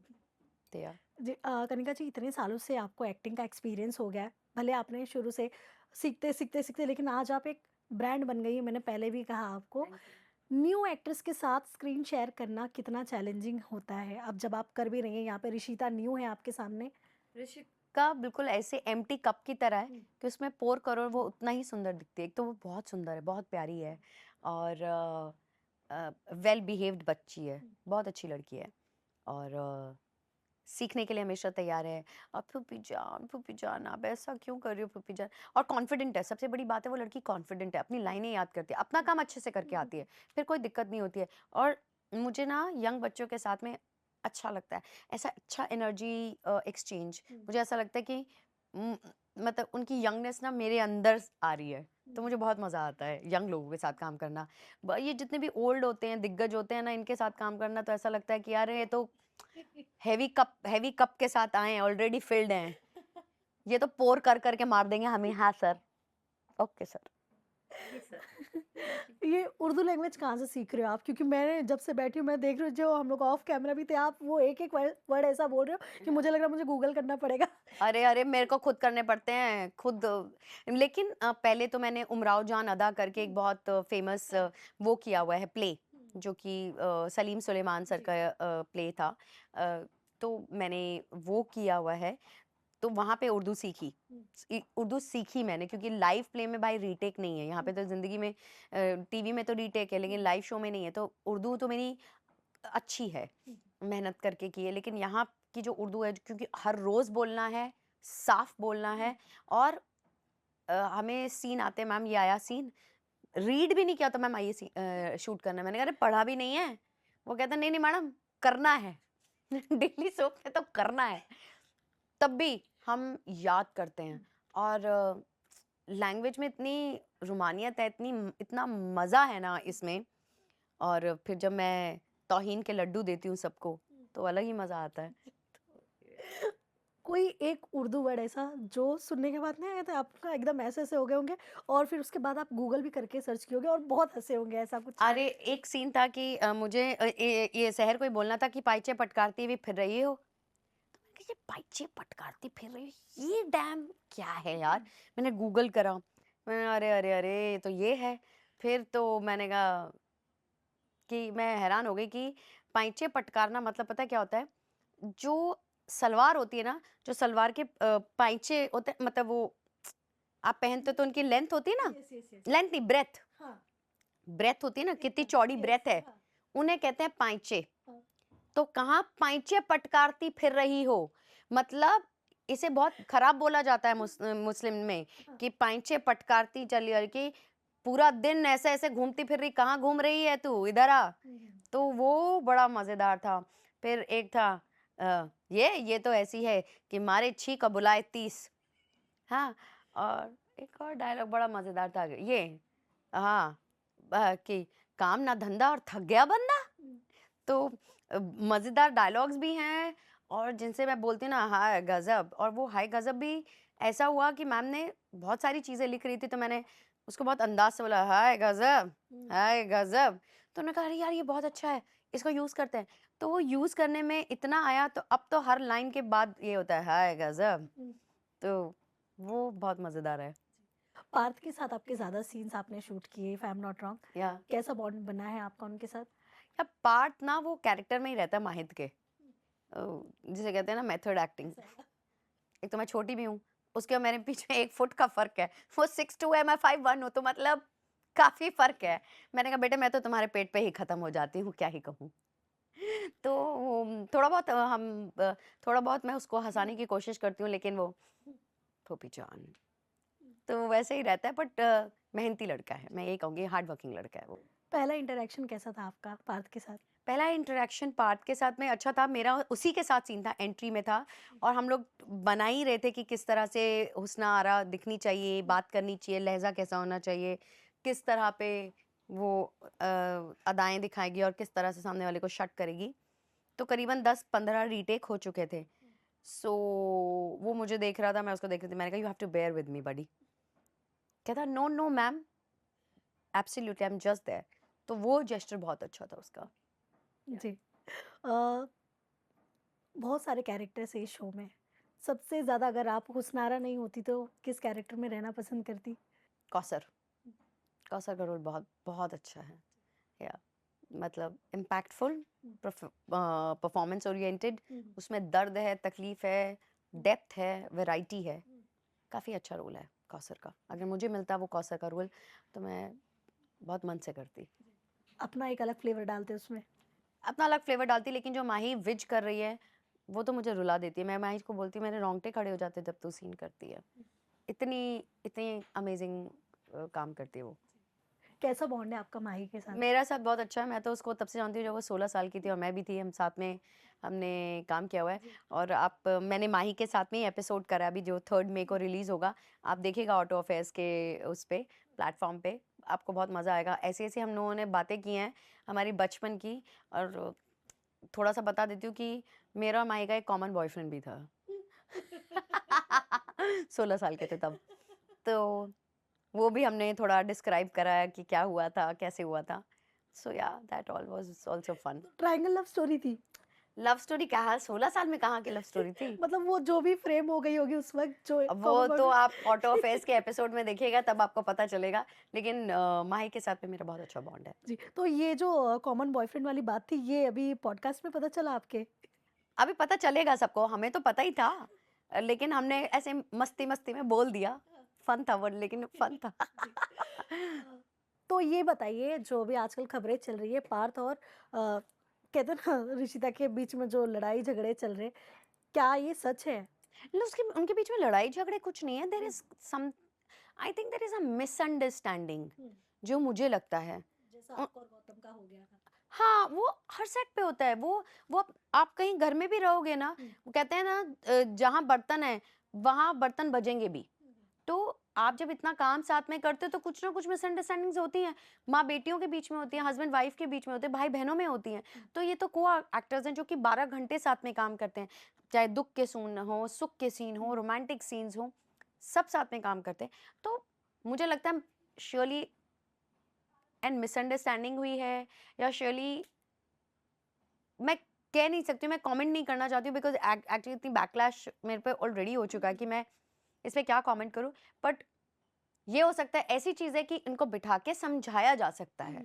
अगर आप बात को समझा दो वो ठीक हो जाएगी। क्या लगता है ये दोनों को खुद से ही वो स्टेप लेना चाहिए ताकि शो के ऊपर या इसका आई थिंक इम्पैक्ट ना हो? somebody needs to come in between या to sort it out. जी। कनिका जी आप इतने सालों से इंडस्ट्री में बहुत सारे शोज में आपने ये सारी चीजें देखी होंगी, ऐसी सिचुएशन में क्या होता है, मेकर्स क्या करते जब ऐसे दो लोगों makers के बीच में लड़ाई makers होती? do the medium job. They have to do a medium's job na, that sit beside each others and say कि भाई what is the challenge and how we can resolve and how we can take this forward and how, we have to do everything for the show. क्योंकि show को हमें number 1 करना है। और मुझे तो लगता है Partha wants it should be a number 1 show on colors. Partha wants it, even Rishu wants it.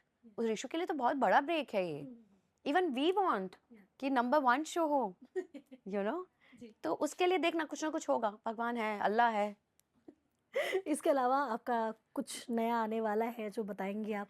अ, अभी तो सहर होने को है चल रहा है, मेरा ऑटो अफेयर्स चल रहा है। और एक मैं प्ले करने वाली हूँ, उसकी बात चल रही है। एक चीज़ प्रोड्यूस भी करने वाली हूँ। तो स्टिल इट्स वर्किंग में है बहुत सारी चीज़ें। आपको कभी ऐसा डर था कि कहीं मैं टाइपकास्ट ना हो जाऊं, नेगेटिव नेगेटिव, बाद में हो पता ही नहीं गई, है? हो जाऊं क्या, हो ही गई हूँ। जितने भी लोग कास्ट करते हैं मुझे, कोई पॉजिटिव रोल के लिए नहीं करता, सब कहते हैं। लेकिन सबसे अच्छी बात बताऊं, नेगेटिव अगर नेगेटिव रोल अगर नेगेटिव नहीं है तो पॉजिटिव तो दिखेगा ही नहीं ना। रावण है तो राम है। अगर रावण की परिभाषा दी गई है तभी तो राम को हीरो बनने को मौका मिला। अगर रावण कभी उठाते ही नहीं सीता मैया को तो राम जी जो इतना उन्होंने अपनी वाइफ के लिए किया वो कभी दिखता ही नहीं, हाईलाइटेड ही नहीं होता। तो रावण की अपनी एक इम्पोर्टेंस है। और आई थिंक वो मुझे बहुत अच्छा लगता है। मतलब बचपन से ही मुझे अमरीश पुरी सर, शक्ति कपूर सर, रंजीत जी मुझे बड़े अच्छे लगते थे। बचपन से यानी आपके अंदर आ गया था हाँ वो। बचपन से तो यानी आप इस टाइपकास्ट से खुश हैं? यार अपने काम से मतलब रखती हूँ, टाइपकास्ट कर लो, टीवी एक्टर बोल दो कि ये टीवी एक्टर है, ये वेब एक्टर है, ये फिल्म एक्टर है। लोगों की बहुत सारी परिभाषाएं हैं, लेकिन आप अपने बारे में कैसा सोचते हो ना, वो सबसे इम्पोर्टेंट होता है कि आप अपने बारे में कैसे। मुझे आप कॉमेडी दे दो, मैं कॉमेडी बहुत अच्छा कर लूंगी, नेगेटिव दे दो मैं नेगेटिव कर लूंगी, और पॉजिटिव दे दोगे तो मैं तो रुला दूंगी। मतलब नेगेटिव करने के बाद एक्टर एकदम इतना ट्रेंड हो जाता है कि वो किसी भी कहते हैं ना, किसी के भी शूज में अपना पैर रख सकता है। करेक्ट। लेकिन मैं एक अपने बारे में बात जानती हूँ कि मैं वो ब्रिक नहीं हूँ कि कहीं पे भी फिक्स हो जाऊंगी। You have to do I have to do a stitched role for myself. Tailor made role होना चाहिए मेरे लिए। अगर ऐसा हो कि नहीं यार, वो होता है ना, आलू कहीं पे भी चल जाएगा, आलू मटर में भी चल जाएगा, आलू बुखारा में भी लग जाएगा, भिंडी में आलू में चल जाएगा, वो मैं आलू एक्टर नहीं हूँ। मतलब कनिका जी आप ऐसा कहिए, मैं आलू खा सकती हूँ लेकिन आलू बन नहीं सकती। मैं आलू खा सकती हूँ लेकिन आलू बन नहीं सकती हूँ। अच्छा, सबसे ज़्यादा जद्दोजहद किसने किया आपको कास्ट करने के लिए? कौन-सा वो प्रोड्यूसर या डायरेक्टर था, जिसने एकदम हाथ-पैर तक पढ़ लिए हो आपके सामने? तो मैं एक शो के लिए मुझे बुलाया गया, ब्रीफ किया, दिल दिया गल्ला। सोनी, सब सोनी के लिए था, और सब सोनी चेंज हो रहा था from comedy format to a serious format में। तो एक मेरे क्रिएटिव डायरेक्टर हैं, और उनका फ़ोन आया, कहने का ये कर ले। मैं पागल हो गई हूँ कि इतने बड़े बच्चों की माँ नहीं बनूंगी मैं। नहीं नहीं, ये कैरेक्टर वो कैरेक्टर ये वो, मतलब उसने मुझे यहाँ से शुरू किया था, यहाँ तक ऐसे चने के झाड़ पे चढ़ाया, और मैं चढ़ भी गई। कहने का ये है वो है। मैंने कहा अगर मैं पोस्टर पे नहीं हुई ना तो मैं छोड़ दूंगी show. And he made sure that I was on the poster, और पोस्टर हर जगह लगा था, दिल दिया गल्ला। वो शो मैंने जो किया है ना, वो बाबा जी की मेहर है, वो शो मुझे मिला है। ब्रिलियंट रोल निम्रत का, और मैंने बहुत खूबी बहुत बढ़िया निभाया। ना वो औरत नेगेटिव थी ना वो पॉजिटिव थी, वो लड़की घर घर की थी, ऐसा था, बहुत ब्रिलियंट था। अपने हक के लिए लड़ती थी कि अगर हमारा बच्चा, अगर मैंने अपने सास ससुर की देखभाल करी है, तो कोई विदेश में रहने वाला बंदा आकर सारी चीजें थोड़े ना ले जाएगा। मेरा अपना हक भी है। और वो थोड़ा पंजाबी का एक्सेंट भी थोड़ा इम्बाइब करना था, थोड़ा लोअर मिडिल क्लास भी बनना था। अम, एक बच्चे की माँ भी बनना था, एक बड़ी लड़की की, हेमा सूद की माँ, मतलब she was also a big enough girl. But I took it as a challenge. But touch wood, हाँ, वो अमित वाज द वन जिन्होंने मुझे दिल दिया गल्ला ऐसे, प्लीज कर ले यार, बहुत अच्छा रोल है, बहुत तेरे लिए बना है। कनिका जी बहुत मज़ा आया आपके साथ ये कॉन्वर्सेशन करके, मतलब इतना मज़ा आया, ऐसे लग रहा है कि मैं वो पल जीकर आ गई हूँ, वो जो जो आप बता रही हैं। बहुत मज़ा आया एंड ऑल द बेस्ट। ऐसे ही आप हमें हँसाते रहिए, ऐसे ही स्क्रीन पर आते रहिए, और भी नई-नई चीज़ें आपकी लाइफ में आते रहें। रियलिटी शोज़ कुछ करने का इरादा है आपका, जैसे बिग बॉस हुआ, खतरों के बिग खिलाड़ी बॉस हुआ? और खतरों के खिलाड़ी सबसे मुझे ऑफर आ चुका है, लेकिन बिकॉज मेरा बेटा मेरे बिना रह नहीं पाएगा इसलिए, और मैं इतने वीक्स के लिए जा नहीं सकती हूँ। हुँ। नहीं तो but yeah, Bigg Boss, you will wait for me, I will come, और फिर देखिए हम सबको कैसे तौहीन के लड्डू देंगे। Thank you so much. Thank you so much and all the best.